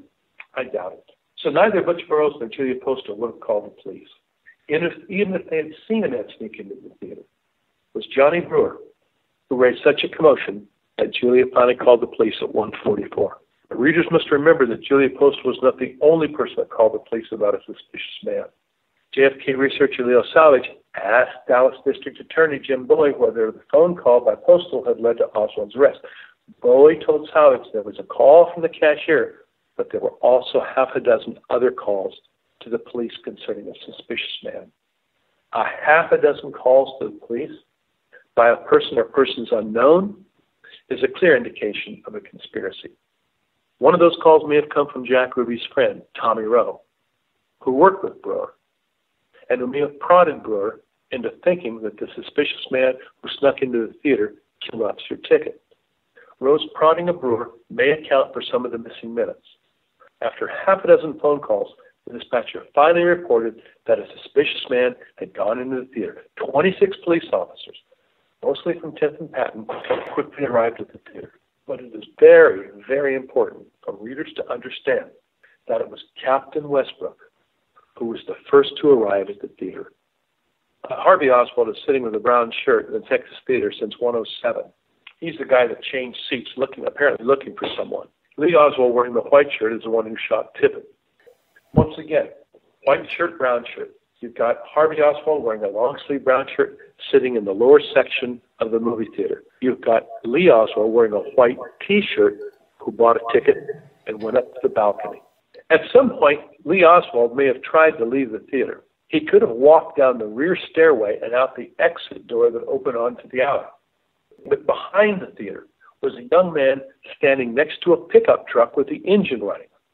If Lee Oswald had left the building, Harvey Oswald would be sitting in the theater with a murder weapon. But Burroughs, able to see the west exit door at the bottom of the stairs from the concession stand, may have prevented his departure. We will soon learn that when Captain Westbrook arrived at the Tippett murder scene, he was carrying a wallet that contained identification for Lee Harvey Oswald and Alec Heidel. Neither Croy nor Westbrook discussed the wallet with the police, the FBI, the Secret Service, or the Warren Commission. It was not until 1996 that Croy told researchers that he gave the wallet to Westbrook at 10th and Patton. But there is, and never has been, any existing evidence, any testimony, or any police FBI records to support or verify Croy's claim. Croy should have been asked why he didn't give the wallet to any of the 24 regular police officers and detectives who arrived at the scene. Croy should have been asked why he held on to the wallet a half an hour before giving it to Westbrook, who did not arrive until 1:40 at 10th and Patton. In my opinion, Croy never saw that wallet, never had it in his possession. When the police officers arrived at 10th and Patton, Harvey Oswald, wearing the brown shirt, is sitting in the lower section of the Texas Theater. Lee Oswald, wearing a white T-shirt, is in the balcony, the upper section. Captain Westbrook, as we've discussed before, had a desk job at police headquarters where he was in charge of personnel. On November 22nd, Westbrook took it upon himself to participate in a homicide investigation at the book depository, yet there are no reports of his presence in the building. Of course, I believe that Westbrook was never in the book depository. I believe that Westbrook was one of the police officers looking for Harvey Oswald on McWater's bus around 12:45. After searching the bus, the author believes that Westbrook and Croy drove 3 or 4 minute drive to Oak Cliff in an attempt to locate Harvey Oswald around 12:50, 12:51, 52. Now, I've said it before and I'll say it again. Were Westbrook and Croy the 2 police officers seen by Earlene Roberts driving past 1026 North Beckley around 1 o'clock, a little after 1 o'clock? Now, Westbrook and Croy, if they were at Beckley, it's a minute and a half drive to 10th and Patton. So Westbrook and Croy soon arrived at 410 East 10th for the pre-arranged meeting with Officer Tippett. They drove down the alley between 10th Street and Jefferson, and they turned in the small driveway between 404 and 410 East 10th. After witnessing the shooting of Officer Tippett, Sergeant Croy remained at 10th and Patton and was seen moments later by Virginia Davis. Captain Westbrook left the scene. I believe, this is speculation, I believe he met up with Lee Oswald, and then he drove his police vehicle back to the Texas School Book Depository, again, 3 or 4 minute drive, and arrived around 1:15. Westbrook told the Warren Commission that he walked from Dallas Police Headquarters to the Texas Book Depository, 25-minute walk. I don't believe he did. Croy said he was stuck in traffic, talked to police officers in front of the courthouse, then went to lunch with his estranged wife. I don't believe that. But what their stories do is gives them, both Croy and Westbrook, an alibi so that they could both be on McWater's bus looking for Oswald, drive to 1026 Beckley, and then drive to 10th and Patton around 1:05-ish, witness the shooting of Tippett, and Westbrook could easily have been back to the book depository in 3 or 4 minutes, well in time for the police dispatcher to broadcast a shooting in Oak Cliff. Then Captain Westbrook gets back in his car like nothing's happened and drives over to 10th and Patton. But I think the most important, the most credible statement was by Jim Ewell, a reporter for the Dallas Morning News. Jim Ewell jumped in the back seat of a car driven by Captain Westbrook along with Sergeant Stringer, who was assigned to Westbrook in the personnel department. Now, Westbrook drove with Jim Ewell, the reporter, in the car. Westbrook drove his unmarked car after hearing the police officer had been shot at Oak Cliff. He drives it to Oak Cliff. But very curiously, and this is, to me, so important, he didn't drive to the Tippett murder scene at 10th and Patton. Why? Westbrook drove his unmarked dark blue police car to a parking lot behind the Balu Texaco station on East Jefferson, where the suspect's light-colored Eisenhower jacket was found just a few moments later. Now, in my opinion, Westbrook planted the jacket there because he'd received the jacket 10 minutes earlier from Lee Oswald. And he also received Oswald's wallet and the pistol that was used to shoot Tippett. Westbrook told the Warren Commission that while at the Texas Book Depository, he heard over his police radio. That's what he told the Warren Commission, his police radio. But remember, Westbrook just told the Warren Commission that he walked to the book depository. So my belief is that he drove his own car there, and he was telling the Warren Commission he heard over his police radio that an officer had been shot in Oak Cliff. Westbrook, according to Jim Ewell, drove the car, his car, from the book depository to Oak Cliff. So Westbrook hears that an officer has been shot at Oak Cliff. Westbrook told the Warren Commission that he ran to my radio, because I am the personnel officer, and that then became, of course, my greatest interest at that time. And so Sergeant Stringer and I and some patrolman, I don't recall his name, then drove immediately to the immediate vicinity of where Officer Tippett had been shot and killed. Now, let me say it again. Westbrook told the Warren Commission he didn't have a car. He told the Warren Commission an officer drove him to the scene of the Tippett murder. Yet Westbrook also told the Warren Commission he heard about the shooting over his police radio, and he ran to my radio. Westbrook was lying when he said some patrolman drove him to Oak Cliff. Westbrook, according to Jim Ewell, who was riding in the back seat, drove his own dark blue unmarked police car to Oak Cliff. There wasn't an officer that let Westbrook out of the scene of Tippett's murder because Westbrook drove his car directly to a parking lot behind 401 East Jefferson, where moments later the white Eisenhower jacket was found. Reporter Jim Ewell said the unmarked dark blue police car was driven by Captain Westbrook with Sergeant Stringer, Sergeant Owens, and himself riding in the back seat. The two officers, Stringer and Owens, were assigned to Westbrook in the Personnel Bureau. They arrived at 401 East Jefferson, the Balu Texaco parking lot behind the Balu Texaco station, about 1:25. Now, this is only a block and a half south of 10th and Patton. It's very close to where Tippett was shot, but it's not where Tippett's body was. It's not where the evidence victim, but it's a block and a half away. It's important for readers to remember that Westbrook told the Warren Commission, I'm the personnel officer. We conduct all background investigations of applicants, both civilian and police, and then we investigate all personnel complaints, not all of them, but the major ones. Now, why does a personnel officer who works at a desk in an office at the police station wearing plain clothes involve himself in a homicide investigation? Westbrook told the Warren Commission, I'm the personnel officer, and that then became Tippett's murder. Of course, my greatest interest at the time. But Westbrook's actions and his whereabouts show that he had very little interest in Officer Tippett. Westbrook did not drive to the scene of the Tippett shooting at 10th and Patton. He did not drive to the hospital where Tippett was taken by ambulance. He did not visit Tippett's wife later in the day. Westbrook's priority was to drive to the parking lot behind the Balu Texaco station, where moments after he arrived, the suspect's Eisenhower-type jacket was found. Now, Sergeant Owens got out of Westbrook's car and began talking with an attendant at the Texaco station. Jim Ewell got out of Westbrook's car and hurried to McCandless Minute Market, where he made a telephone call to the city desk at the Dallas Morning News and told his employer he was in Oak Cliff. As Ewell left the Minute Market, he saw Assistant DA William Alexander, quote, with an automatic pistol, stalking across the balcony of a two-story boarding house that police were searching. Sergeant Stringer probably got out of the car and joined fellow officers in shaking down the adjacent buildings looking for the suspect. That left Captain Westbrook alone in his police car. And in my opinion, he drove past a 1954 Oldsmobile and either threw the Eisenhower-type jacket underneath the back end of this car, or he already knew the jacket was there. If Westbrook was not somehow involved with the jacket, then why did he drive directly from the Texas School Book Depository to this parking lot? and ignore the Tippett murder scene altogether.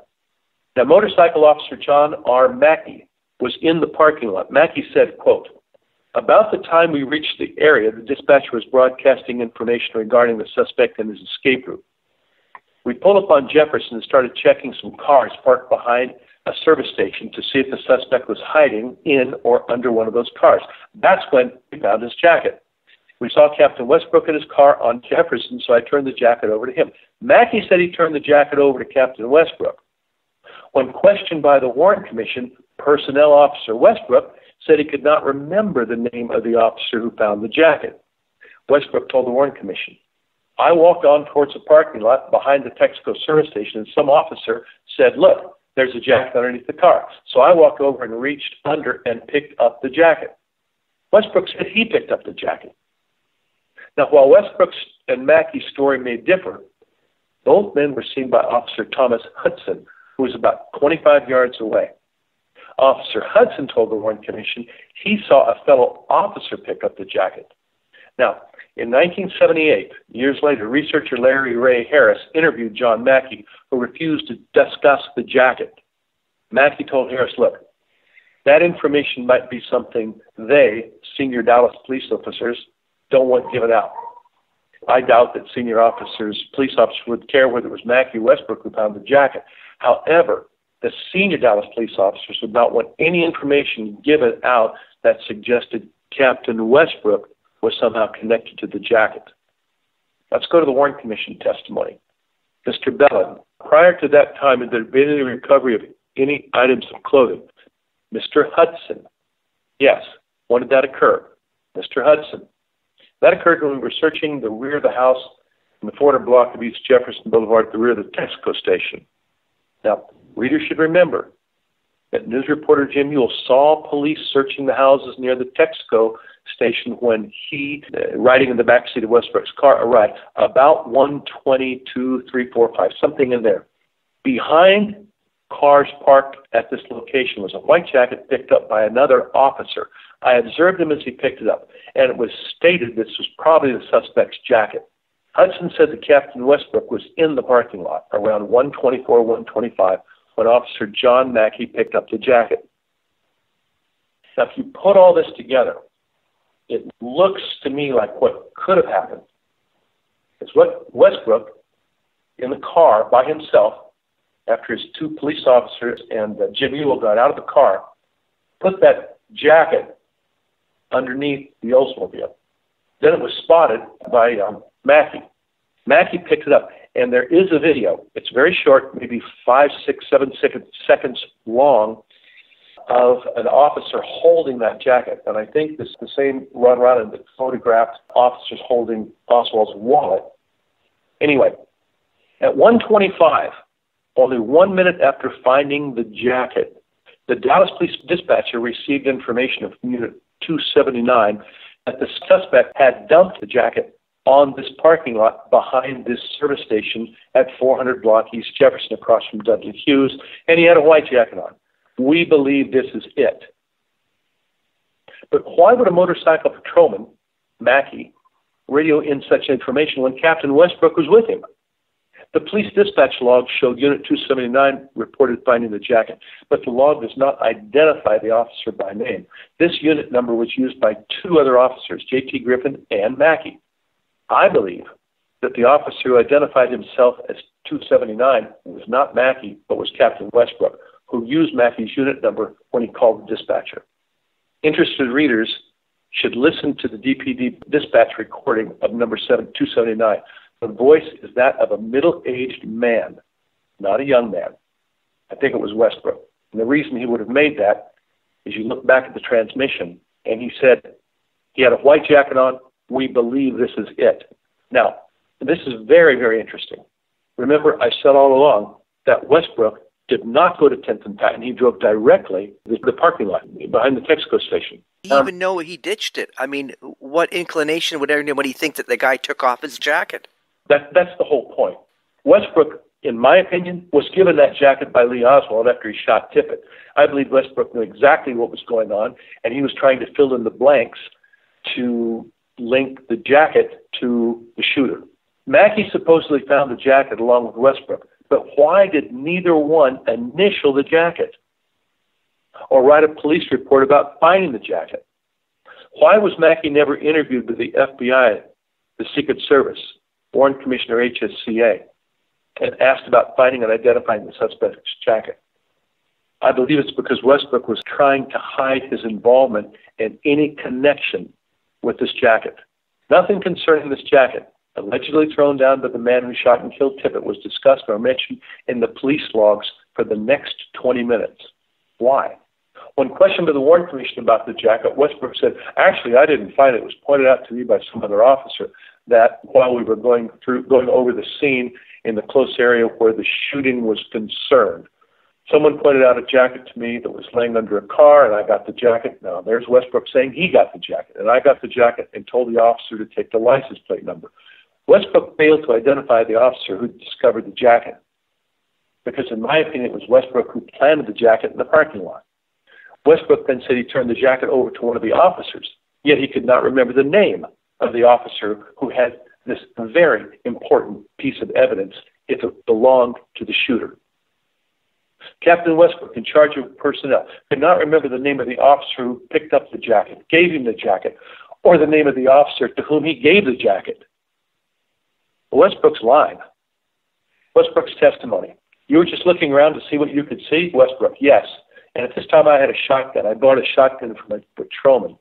Where did you go when you got out of the car? I walked through, and this is a car lot. There's a parking area right along in there, and I don't know whether I am wrong on the location or not, but I think I'm right. You walked through a car lot, did you? Yes, sir. And I think I came out, is that a church? There's a church right there close by. Was there a station anywhere near there, a service station? Oh, there could have been, yes, sir, but there was either a used car lot or a parking lot. That I don't know. On what street? It was actually on Jefferson, but the place where the jacket was found would have been back closer to the alley, Mr. Ball. Behind the Texaco service station? Yeah, behind the Texaco service station. And some officer, I feel sure it was an officer, I can't be positive, pointed out this jacket to me, and it was lying slightly underneath the rear of one of the cars. What was the name of the officer? I couldn't tell you that, sir. Now, I did. When I left the scene, I turned the jacket over to one of the officers, and I went by that church, I think. And I think that would be on 10th Street. I will show you Commission Exhibit 162. Do you recognize that? That is exactly the jacket we found. That's the jacket you found? Yes, sir. And you turn it over to whom? Westbrook. Now, it was to this officer that got the name. Does your report show the name of the officer? No, sir, it doesn't. When things like this happen, it's happening so fast, you don't remember those things.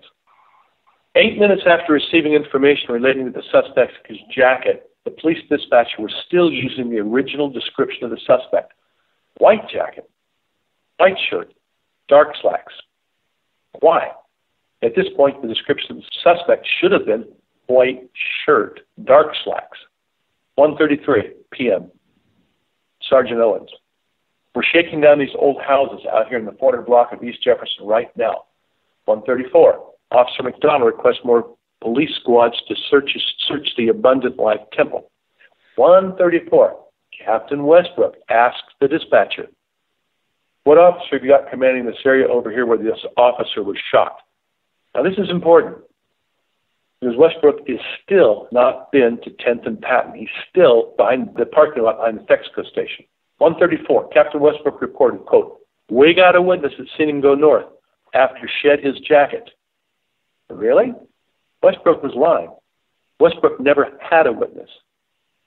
But he needed a witness to say that the jacket belonged to the man who matched the description of the suspect. Without a witness, there was no way to connect the jacket to the man who shot Tippett. Westbrook was the only officer who said there was a witness that saw the suspect shed his jacket. But no such witness was ever identified or located. I think this is just more lies from Captain Westbrook in order to link the jacket to the suspect who shot Tippett. 1:35. The police dispatcher was still using the original description, wearing a light gray Eisenhower-type jacket, dark trousers, and a white shirt. 1:36. Officer C.T. Walker reported the man fitting the description of the Tippett suspect ran into the Jefferson Branch Library, Captain Westbrook drove a few blocks in his vehicle, drove a few blocks to the library. At 1:38, Sergeant Owens told the police dispatcher that the library was the wrong man. Captain Westbrook then finally drove to the Tippett murder scene for the first time, but for a very, very short time. The police dispatch at 1:38 said the man at the library was the wrong man. So Westbrook then drives his car a minute, maybe, to 10th and Patton. So he arrives around 1:39, 1:40, something like that. That's the first time he arrives. Now, Westbrook arrives at 10th and Patton around 1:40. Julia Postal calls 1:44. The police leave the Tippett shooting scene for the Texas Book Depository sometime around 1:45, close to 1:45. That means Westbrook was only at 10th and Patton for 4 to 5 minutes. And during that time, he pulls out a wallet that belongs to Lee Harvey Oswald and shows it to fellow officers and shows it to FBI agent Robert Barrett. I believe that Westbrook got that wallet from Lee Oswald after Lee Oswald shot him. Captain Westbrook left the parking lot and drove a few blocks west of the library in response to a report that a suspicious man was seen in the building. After Sergeant Owens reported it was the wrong man, Westbrook drove to the Tippett murder scene. Now, this is kind of important. If Westbrook was the man seen by Mrs. Holen inspecting Tippett's body after he was shot and killed, then Westbrook's return to 10th and Patton had to be very brief. He had to be careful. Witnesses may have remembered his presence at 10th and Patton when Tippett was murdered. That could cause big, big problems. Westbrook's reason for driving to 10th and Patton was to show fellow officers that the wallet given to him a half an hour earlier by Lee Oswald was the identity of the man who shot Tippett. Identification in this wallet would identify Lee Harvey Oswald as the prime suspect. Identification for Alex Heidel in the wallet would show the link Oswald Heidel to the rifle found on the 6th floor of the book depository. There were now many police and dozens of onlookers with whom Westbrook could mingle. Hopefully, nobody would recognize him as the man who was with Lee Oswald when Tippett was shot and killed. This was the man seen by Akela Clemens. Westbrook goes off in one direction. The shooter goes off in a different direction. 2 men at the scene of the Tippett murder, reported by, I believe, 4 or 5 witnesses. Now, Captain Westbrook arrives at 10th and Patton around 1:40 and ordered officers to search the area west of the shooting in the direction of the Texas Theater. He then began showing fellow officers the second Oswald wallet. A few minutes later, 1:42, Crime Lab officers George Doherty, Barnes, and Paul Bentley arrived and inspected the wallet produced by Westbrook. FBI agent Bob Barrett arrived, parked his car, and walked towards Tippett's patrol car. Barrett explained, I went on over there, and Captain Westbrook was there with several of his officers. It hadn't been very long when Westbrook looked up and saw me and called me over. He had this wallet in his hand. Now, I don't know where he found it, but he had the wallet in his hand. The wallet was there. There's no getting around that. Westbrook had the wallet in his hand and asked me if I knew who these people were. I'm adamant there was a wallet in somebody's hand, and Westbrook asked me if I knew who Lee Harvey Oswald was and who Heidel were. As Westbrook showed the wallet to Barrett and fellow DPD officers, news photographer Ron Ryland filmed the event. Sergeant Bud Owens is holding the wallet, and Captain Doherty is looking at the wallet. Westbrook's possession of the wallet shows that he knew Lee Oswald and knew about the pre-planned assassination of Tippett. 4 to 5 minutes after arriving at 10th and Patton, Captain Westbrook reclaimed the wallet and returned to the parking lot behind the Texaco station. That's important. Remember, Westbrook told the Warren Commission that Tippett was his priority. He was one of his officers. Yet he only spends 4 to 5 minutes at the Tippett murder scene. His focus of attention is on that parking lot behind the Texaco station where the suspect's jacket was allegedly found. Now, identification from the wallet guaranteed that Lee Harvey Oswald, was the prime suspect in the murder of Officer Tippett and President Kennedy. If Harvey Oswald had not been found in the Texas Theater, a nationwide manhunt would have begun for the former defector, the communist supporter of Castro, the man, Heidel, who ordered a 6.5 Manischewitz Carcano from Klein's, the man who ordered a .38 revolver from Seaport Traders, the man who left the Texas Book Depository after President Kennedy was shot, And then his identification was found in a wallet at the Tippett murder scene. The wallet produced by Westbrook is the best single piece of evidence that proves both conspiracy and the framing of Harvey Oswald for the murder of Tippett and the murder of President Kennedy. This wallet was never initialed by Dallas police officers, never entered into evidence, never turned over to the Identification or Homicide Bureau, never mentioned in a single police report or a single FBI report, nor was it discussed at all with the Warren Commission. This wallet, shown to officers for only a few minutes and filmed by Ron Ryland, was last seen in Westbrook's hands and then disappeared forever. Both Westbrook and Croy were interviewed with the Warren Commission, but neither man discussed the wallet with the FBI, Warren Commission, or anyone at any time. 33 years later, in 1996, Croy, for the first time, told researchers that, quote, an unknown witness gave him the wallet, which he then gave to Westbrook. It should not surprise anyone to learn that there is no existing evidence to support or verify his claim. Not one witness, not one ambulance driver, not one neighbor, not one bystander, nor anyone saw a wallet on the street, in Tippett's car, or anywhere. Ted Calloway arrived before Tippett's body was loaded into an ambulance. Calloway said, I'll tell you one thing. There was no billfold at that scene. If there was, there would have been too many people who would have seen it. Because of their actions and involvement at 10th and Patton, I firmly believe that Westbrook, Croy, and Lee Oswald conspired to murder Officer Tippett and to frame Harvey Oswald for the crime. Now, after spending 4 or 5 minutes at 10th and Patton, Captain Westbrook drives his car a block and a half to the Texaco parking lot. Westbrook was only at the Tippett murder scene for a few minutes, but it was long enough for him to show Lee Oswald's wallet to fellow police officers. After showing the wallet, after identifying the suspect as Oswald, Westbrook reclaimed the wallet, returned to the parking lot behind the Texaco station. In my opinion, while at 10th and Patton, Westbrook told crime lab officers George Doherty and Barnes about the jacket in the parking lot. They then accompanied or followed Westbrook to the parking lot, where they photographed a 1954 Oldsmobile under which the jacket was found. News photographer Ron Ryland may also have accompanied Westbrook to the parking lot, where a brief film clip was made of a Dallas police officer holding in his hand the Eisenhower jacket. At 1:44, someone called the police dispatcher and said, the jacket the suspect was wearing over here on Jefferson bears a laundry tag with the letter B9738. See if there's any way you can check this laundry tag. The police logs identify the caller as Sergeant Stringer from the Personnel Bureau, where Westbrook is. However, when interviewed in 1978 by the researcher Larry Harris, Stringer said, I never did see the jacket, and I didn't radio in on it. Once again, it appears that Captain Westbrook, using Sergeant Stringer's call sign, radioed the police dispatcher and provided information about the laundry tag on the jacket. Reporter Jim Ewell said, I was with Westbrook as we all went over to examine the jacket because it was the only tangible thing we had at the moment that belonged to the killer. In fact, I held the jacket in my hands.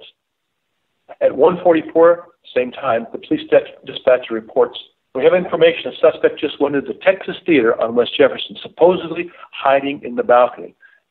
Jim Ewell recalled they were discussing the jacket when the report came in that a suspect had gone into the Texas Theater. Now remember, this is 1:44. I believe that Harvey was in that theater wearing the dark brown shirt about 1:05, 1:06, 1:07. That's according to Butch Burroughs. And I believe that Lee Oswald bought a ticket from Postal wearing the white T-shirt and ran up to the balcony. That's why when the police got there, most of the police were told the suspect is in the balcony. He was in the balcony, but the man arrested was one in the lower section wearing a dark brown shirt. Jim Ewell said, immediately, Captain Westbrook and Sergeant Stringer ran back to the car, which was across the street, and I ran to jump in the back seat. By that time, they were already turning out and accelerating. When I got in the back seat with the door still hanging open, I came out of the car hanging onto the door. They slowed down long enough for me to get back in. Captain Westbrook, however, said nothing about running to his car and driving his car to the theater. Remember? Westbrook had told the Warren Commission that an officer drove him to 10th and Patton. He didn't know the officer's name, and he didn't know where the officer went after he left Westbrook out. Lies. Told the Warren Commission, Westbrook, when I left the scene, I turned this jacket over to one of the officers, and I went by that church, and I think it would be a 10th Street. But Captain Westbrook was lying. He didn't give the jacket to one of his officers. Westbrook held on to the jacket. He had crime lab personnel initial the jacket for evidence. Barnes and Doherty's initials are on the jacket. Westbrook then took the jacket to police headquarters, arriving about 2:10 p.m., and Westbrook himself wrote a police report about the jacket and placed the jacket into evidence at 3 p.m. Westbrook had the jacket, I believe, put it underneath the car at the Oldsmobile at the Texaco station. I believe he had the jacket in his possession, took it back to the police station in his car. I don't believe the jacket was ever given to an officer. Of course, that's why Westbrook would remember the name of the officer, because there was no officer to whom he gave it to. Less than 10 minutes after Tippett was shot and killed, Westbrook had possession of 3 very important items of evidence that belonged to the suspect: Lee Oswald's jacket, Lee Oswald's wallet. This author believes the suspect gave these items to Captain Westbrook, who was present when Lee Oswald shot Tippett at 10th and Penn, prior to arriving at the Texas Theater. We all know that Westbrook did everything he could to distance himself from the jacket. We know the wallet produced by Westbrook and shown to officers at 10th and Patton disappeared. I believe that Lee Oswald also gave the .38 revolver that he used to murder Tippett to Westbrook. Remember, Lee Oswald could not take any of these items into the Texas Theater, fearing that if he was still there when the police arrived, he'd be searched. A half an hour after Harvey Oswald's arrest at the Texas Theater, these 3 items of evidence, the wallet, the jacket, the .38 revolver, were in Captain Westbrook's office at police headquarters. Jim Ewell said that when they arrived at the Texas Theater, Captain Westbrook parked his unmarked dark blue police car directly in front of the theater.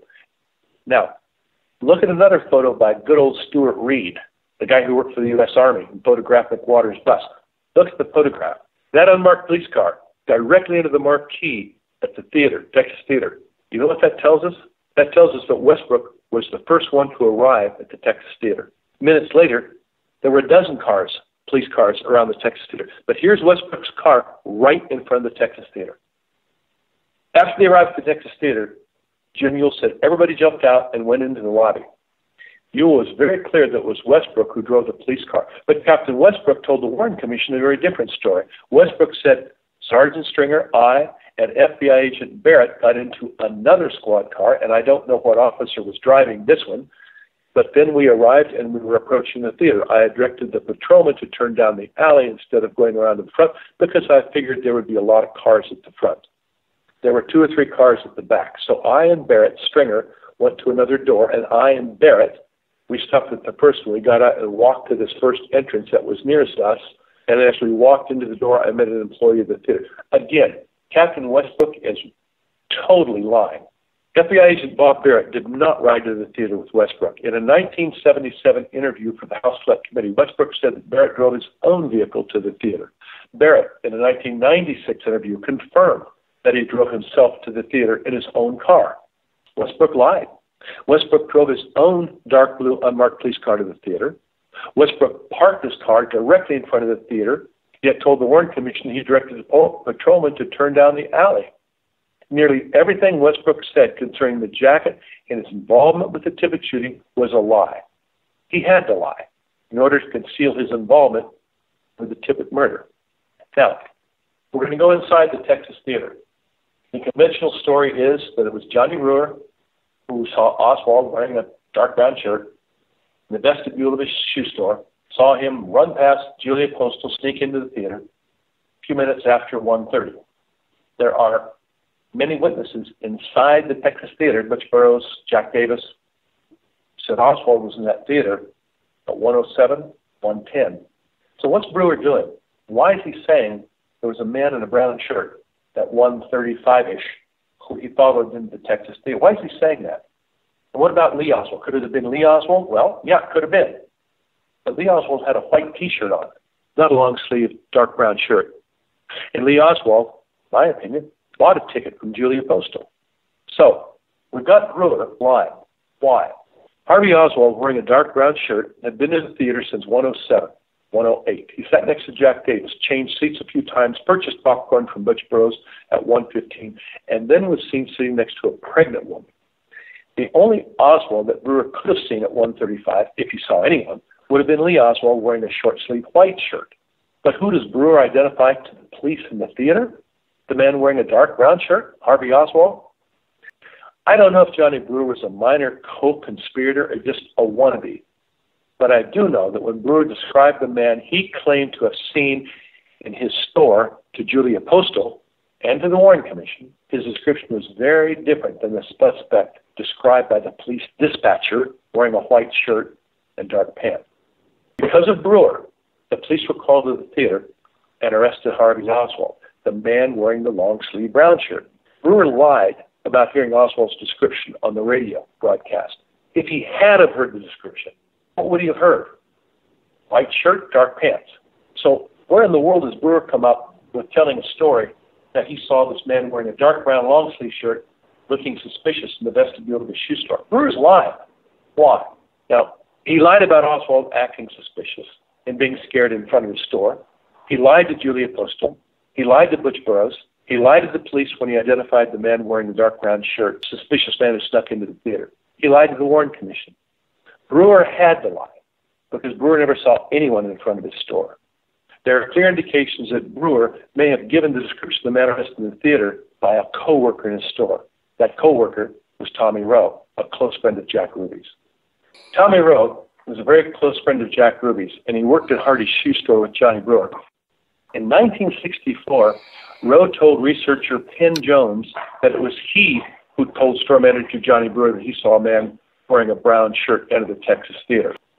Inside the darkened theater, Rowe claims it was he, not Brewer, who directed the police to the man wearing the long-sleeved brown shirt, Harvey Oswald. Rowe was never interviewed with the Dallas police or the FBI. For years after the assassination, Rowe told friends, relatives, and JFK researchers that it was he, not Brewer, who pointed out Oswald to the police inside the dark of the Texas Theater. Rowe was so close to Jack Ruby that he moved into Ruby's apartment when Ruby went to jail for killing Oswald. In 1967, the New Orleans District Attorney's Office interviewed Tommy Rowe, who lived in apartment 206 at 223 South Jefferson. This was the apartment next to the one occupied by Jack Ruby in 1963. If Rowe's statement is true, then Johnny Brewer lied to Julia Postal, lied to the police, lied to the FBI, and lied to the Warren Commission. He never followed the man in the brown shirt or anyone to the Texas Theater. The man responsible for getting the police to Texas Theater appears to have been Jack Ruby's friend, Tommy Rowe, and it appears that Johnny Brewer may have merely been a wannabe and not a co-conspirator. If Rowe's story is true, then we have to wonder how Rowe knew about a man wearing a dark brown long-sleeve shirt in the Texas Theater. Rowe's close relationship with Jack Ruby may be the answer. Lee Oswald, wearing the white T-shirt, probably arrived at the theater 8 to 9 minutes after shooting Tippett, around 1:20. When the police arrived, they already knew the name of their suspect from the identification in the wallet produced by Westbrook. And Westbrook probably knew that Harvey Oswald was in possession of a loaded .38 revolver. If Harvey displayed the revolver or pointed it at the police, he would be shot and killed. You've got to understand that Brewer could not have seen anyone at 1:30, 1:35. Both Oswalds were already in the Texas Theater. So somebody has to prod Brewer. Somebody has to tell Brewer that a man with a long-sleeved brown shirt snuck into the Texas Theater. Brewer didn't see anything. And I think Jack Ruby was heavily involved in this. I think Jack Ruby and Oswald together in the summer of '63, seen by lots of witnesses, is very, very important. Because that's when Harvey and Marina were in New Orleans. I believe that it was Lee Oswald who set up Harvey for the assassination. I believe it was Lee Oswald who went to these various places, the Sportsdome Rifle Range or the downtown Lincoln Mercury, the Statler Hilton Hotel, applying for a job.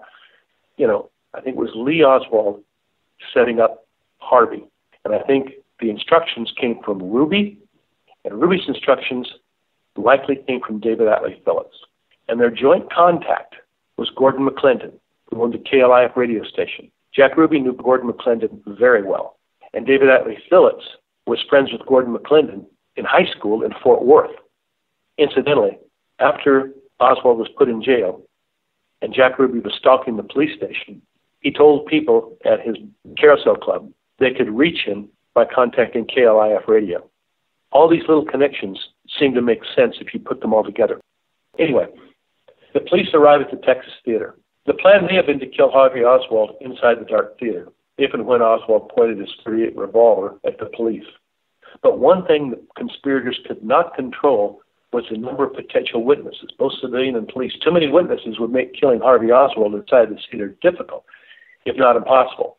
Captain Westbrook parked his unmarked dark blue police car directly in front of the theater. Jim Ewell said, "I went up these stairs to the balcony. I stepped to the railing where I could look down on this. Then I saw the fight that broke out. Someone was trying to hold the barrel of a shotgun or train the barrel of a shotgun down among the heads of these officers. I don't know what was going on, but this person was holding a shotgun. I did see that." Now, who admitted to having a shotgun that day? Captain Westbrook. Now, the police in the balcony. The police dispatcher reported that the suspect was wearing dark trousers and a white T-shirt. Quote, "Have information the suspect just went into the Texas Theater on West Jefferson, supposed to be hiding in the balcony." Deputy Sheriff Bill Corson entered the front of the theater, hurried up the stairs to the balcony, and was, quote, "reasonably satisfied in his own mind," end quote, that he met Lee Harvey Oswald coming down the front stairs. If this young man was Lee Oswald, then he was wearing a white T-shirt and dark trousers. Lieutenant Cunningham and Detective J.B. Toney encountered the young man and began to question him, perhaps because he matched the description of the suspect. As Deputy Sheriff Buddy Walters rushed up the stairs to the balcony, he saw the officers as they were questioning this young man. Now, when the police arrived in the alley behind the theater, Captain Talbert noticed a young man standing beside a pickup truck with the engine running. Officers questioned the young man, searched the pickup, but made no police reports about the incident. Talbert testified before the Warren Commission, but at no time in over 20 pages of testimony was he asked, nor did he volunteer anything about the Texas Theater, Oswald's arrest, or the young man in the alley. We'll probably never know the name of this young man, nor will we know what he was doing in the alley while Lee Oswald was hiding in the balcony. Now, Westbrook parked his unmarked blue police car directly in front of the theater. Jim Ewell said, "I went up the stairs to the balcony. I stepped on the railing where I could look down. Then I saw the fight. As the police were scuffling with Harvey Oswald, Officer McDonald grabbed the revolver from Oswald's hand and passed it to Officer Bob Carroll. After Oswald was handcuffed, Captain Westbrook ordered his officers, cover his face, get him out of here. Cover his face because Westbrook knew that Lee Oswald was also in the theater. The two young men, Harvey and Lee, looked very much alike, and it would be difficult to explain why both were in the Texas Theater at the same time. As Harvey Oswald was taken off the front of the Texas Theater, a Dallas police officer told Julia Postal, "We have our man on both counts." Julia said this was the first time she heard of Tippett's death, and the officers arresting Oswald had identified him by calling his name Oswald. Now that's important because at that time when they were taking Oswald out of the theater, his wallet was still in his back pocket. They didn't look at his wallet and identification until after they placed him in the police car. But thanks to Captain Westbrook, the Dallas police officers participating in Oswald's arrest already knew the man's name.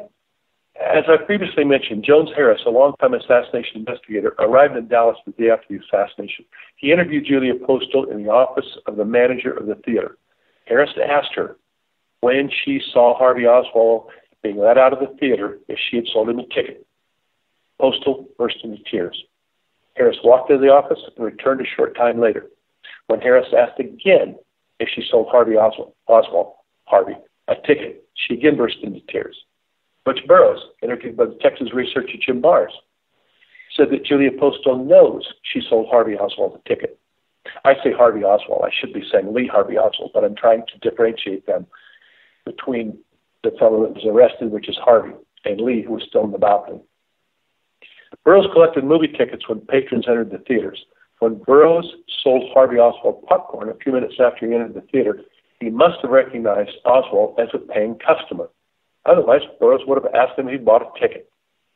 Harvey Oswald was brought out the front entrance of the Texas Theater and placed into Captain Westbrook's dark blue unmarked police car. Isn't that interesting?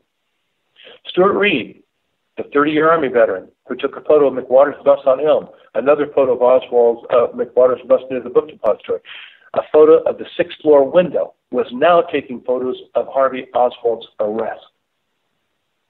Again, Stuart Reed took all of these photos, which sequentially followed Oswald's movements.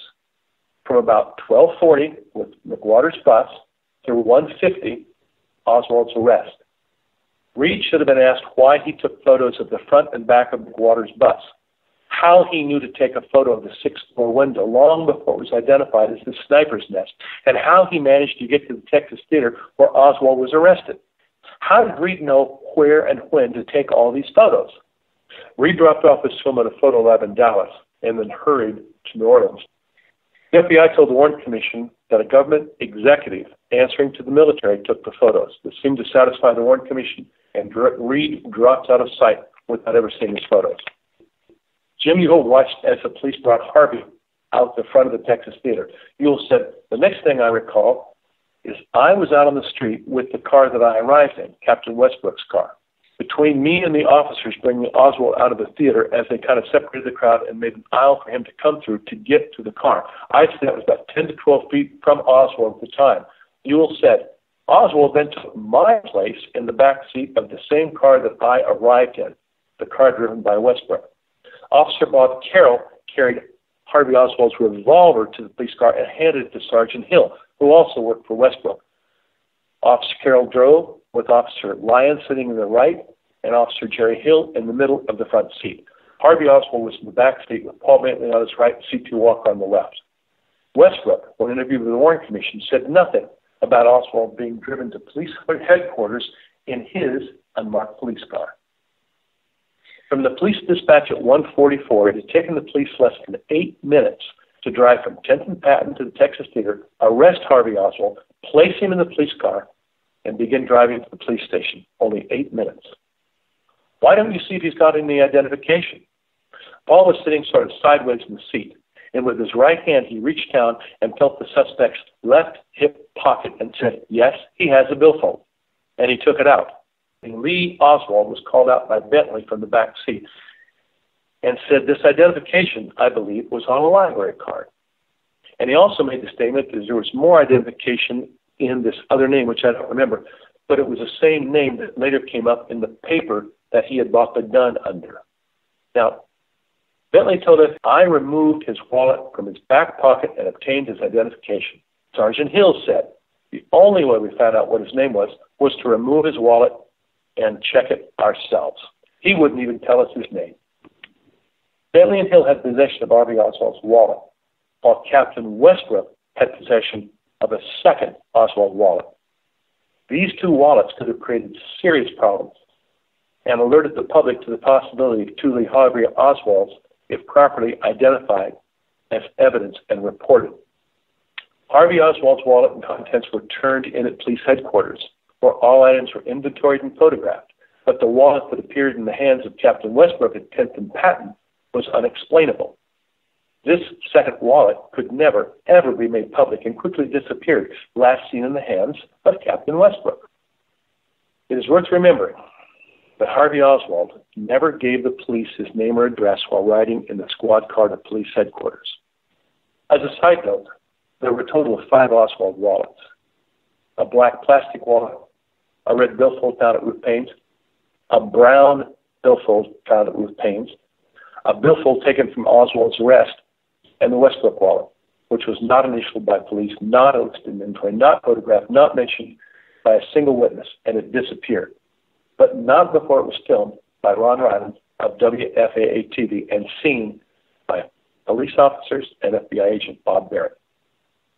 Before leaving the Texas Theater, Captain Westbrook ordered Detective Taylor, Cunningham, and J.B. Toney take the names and addresses of the occupants of the theater. Detective Taylor noted in his report that he, Cunningham, Toney, remained at the theater following the arrest and took the names and addresses of the occupants of the theater. These officers would likely have turned their completed lists over to the man who gave them their order, Captain Westbrook. But these lists of theater patrons, like the wallet produced by Westbrook at 10th and Patton, disappeared and were never seen again. There was no chain of evidence regarding the list of theater patrons or the wallet. No police reports, and both items simply disappeared. The Warren Commission, perhaps intentionally, did not take the testimony of Taylor, Cunningham, or Toney. They could have asked any of these officers what they did with their completed lists of theater patrons. The Warren Commission did ask Westbrook about the list of theater patrons, and, as can be expected, he answered, quote, "No, possibly Lieutenant Cunningham will know, but I don't know who has the list."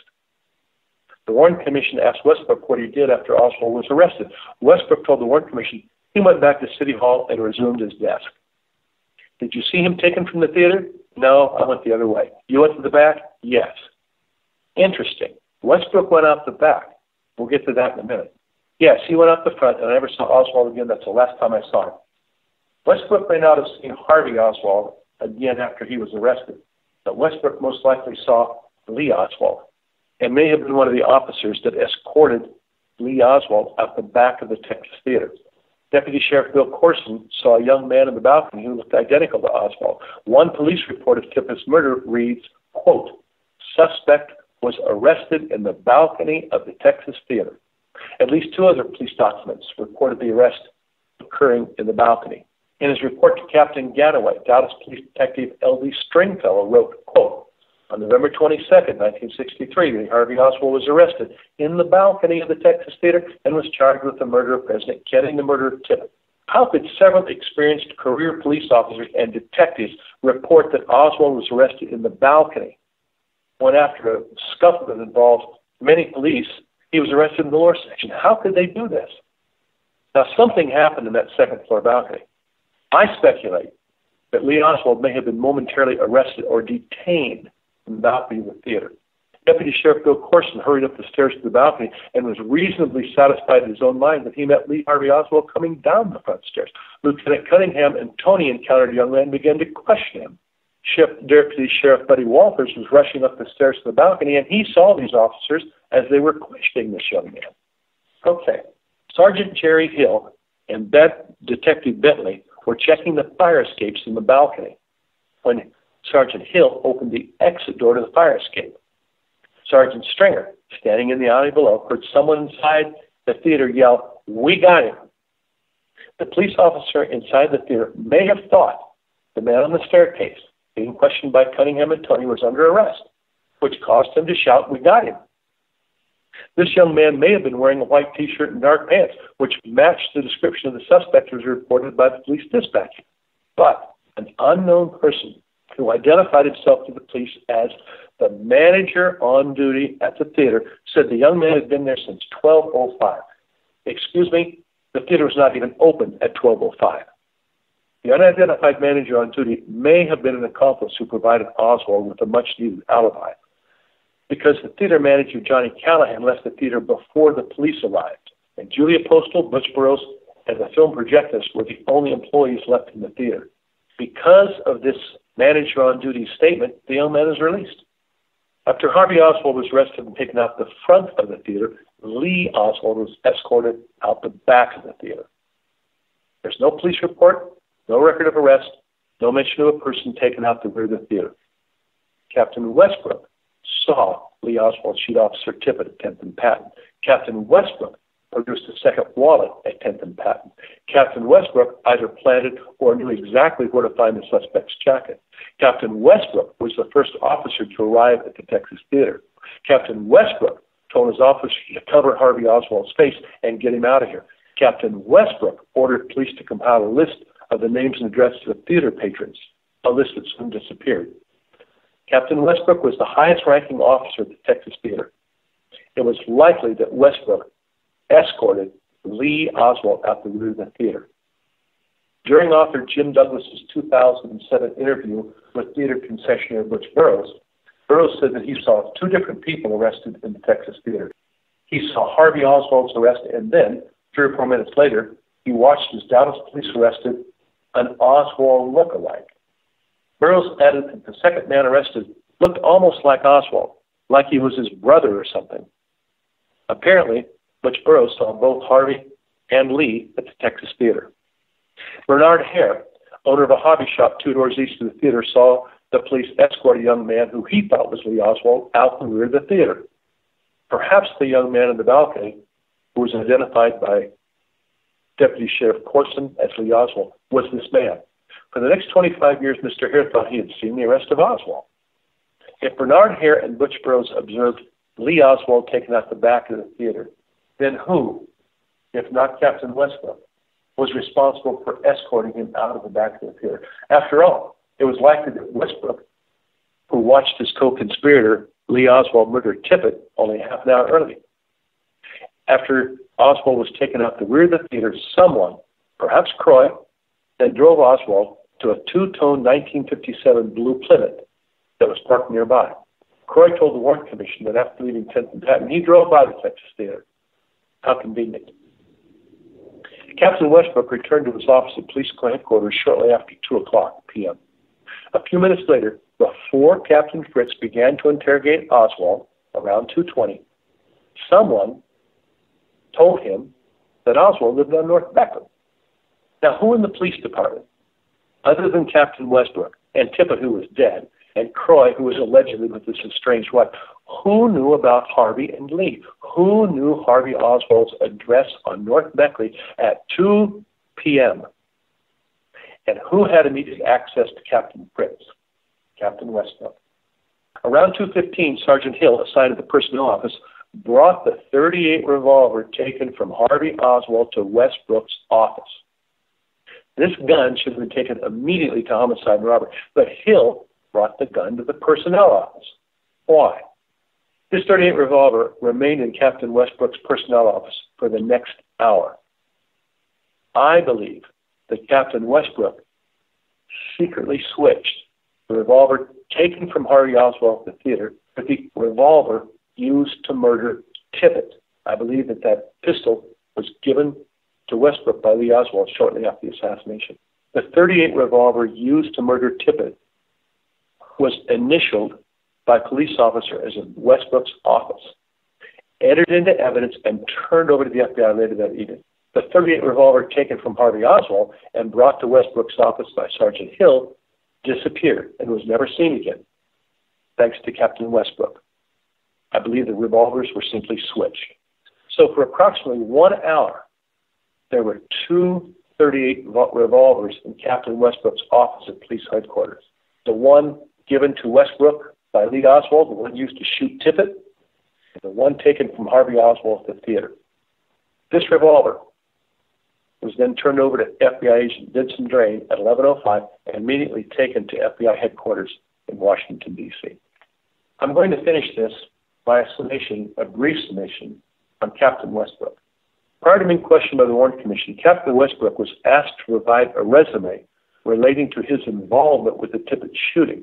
Warren Commission attorney Joseph Wall asked Westbrook, "When did this happen? You gave me a sort of resume of what you had done, but you omitted this incident." Westbrook not only omitted any mention of the suspect's jacket, but lied to the Warren Commission again and again. Westbrook falsely told the Warren Commission that he didn't have a car and was driven to the Tippett murder scene. He told the Warren Commission that he walked from the police station to the Texas Book Depository. Westbrook never once mentioned to anyone that he found a wallet at 10th and Patton or was given a wallet at 10th and Patton that contained ID for Lee Harvey Oswald and Alec Heidel. Once the jacket was found in the Tippett murder scene, Westbrook falsely claimed, quote, he turned his jacket over to one of the officers.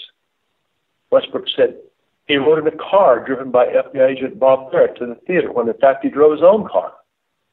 Just before Oswald's arrest, Westbrook said he stood at the back door of the theater, although he really entered the front of the theater, according to news reporter Jim Ewell, who was with him.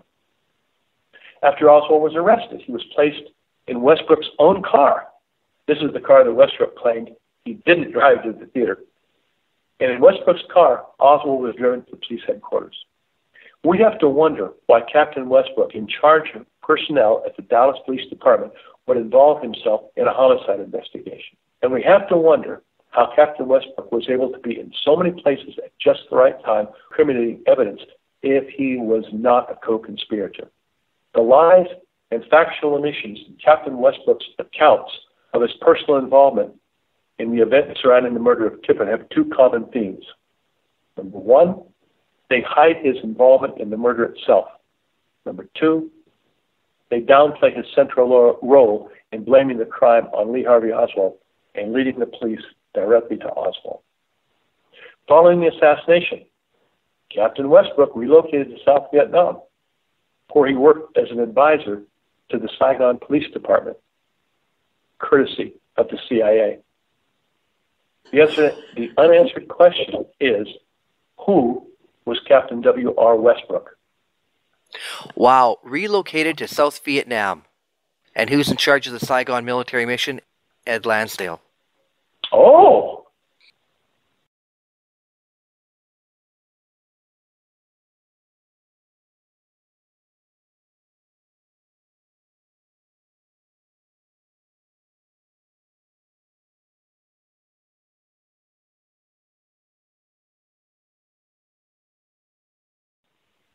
Lee Oswald, wearing the white T-shirt, was not in jail. And shortly after Harvey's arrest, he was seen driving a two-tone blue 1957 Plymouth back and forth on Davis Street, just 6 blocks north of the Texas Theater. Oswald soon drove his car behind a large billboard and appeared to be hiding from the police who were patrolling the streets. Mr. T.F. White, a career mechanic who worked across the street at Matt Pate's Auto Service, was curious and walked over towards the car. The man sitting in the car with the engine running was wearing a white T-shirt and looked directly at Mr. White. As White walked toward the car, the driver quickly sped away, throwing gravel with his rear tires. White wrote the make and the model of the car and the license plate number in his notebook. After seeing Oswald's photograph on television, Mr. White contacted the FBI. He told FBI agent Charles Brown the man driving the car was Lee Oswald and gave him the number of the license plate. The authorities soon determined that the license plate was registered to a two-tone blue 1957 Plymouth that was owned by Tippett's best friend, Carl Mather, an employee of Collins Radio, a very important CIA contractor. So, Lee Oswald murdered Tippett, and an hour later was driving a car owned by Tippett's best friend, Carl Mather. Wes Wise, who was later the mayor of Dallas, accompanied by a CBS reporter, interviewed Carl Mather and his wife over dinner.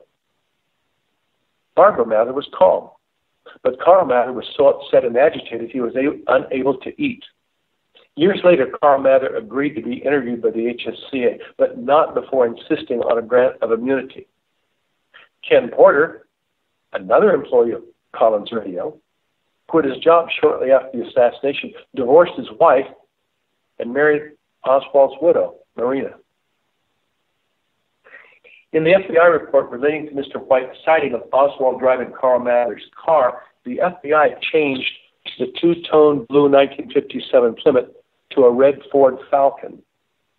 This allowed Carl Mather's wife, Barbara, to tell the FBI that they'd never owned a red car. The fate of Harvey Oswald in Dallas police custody until he was killed by Jack Ruby is well known, but Lee Oswald's whereabouts following the assassination become increasingly difficult to follow. One intriguing account of his possible escape from the Dallas area comes from a decorated U.S. Air Force 20-year veteran named Robert Vinson.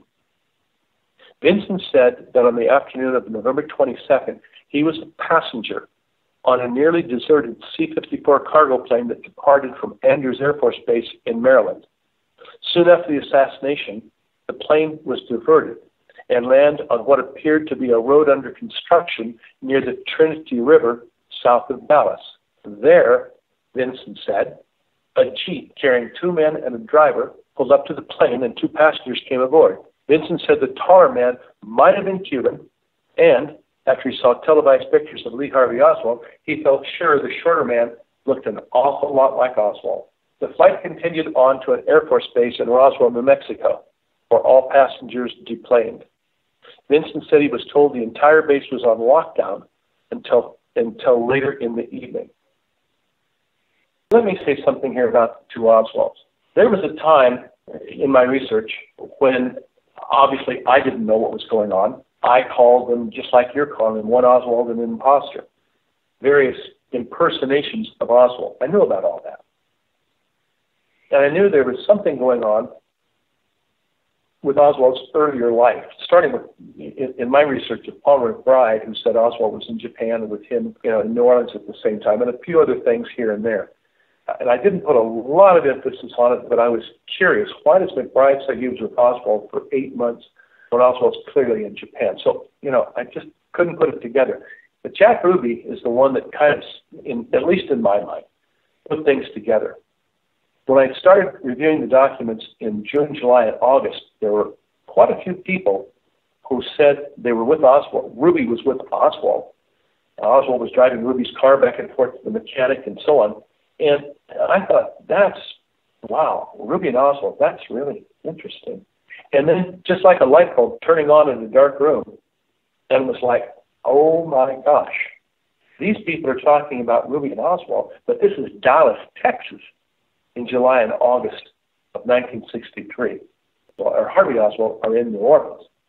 That's what led me to think that it was Ruby and Lee Oswald that were together and probably participated in setting up Harvey as the assassin.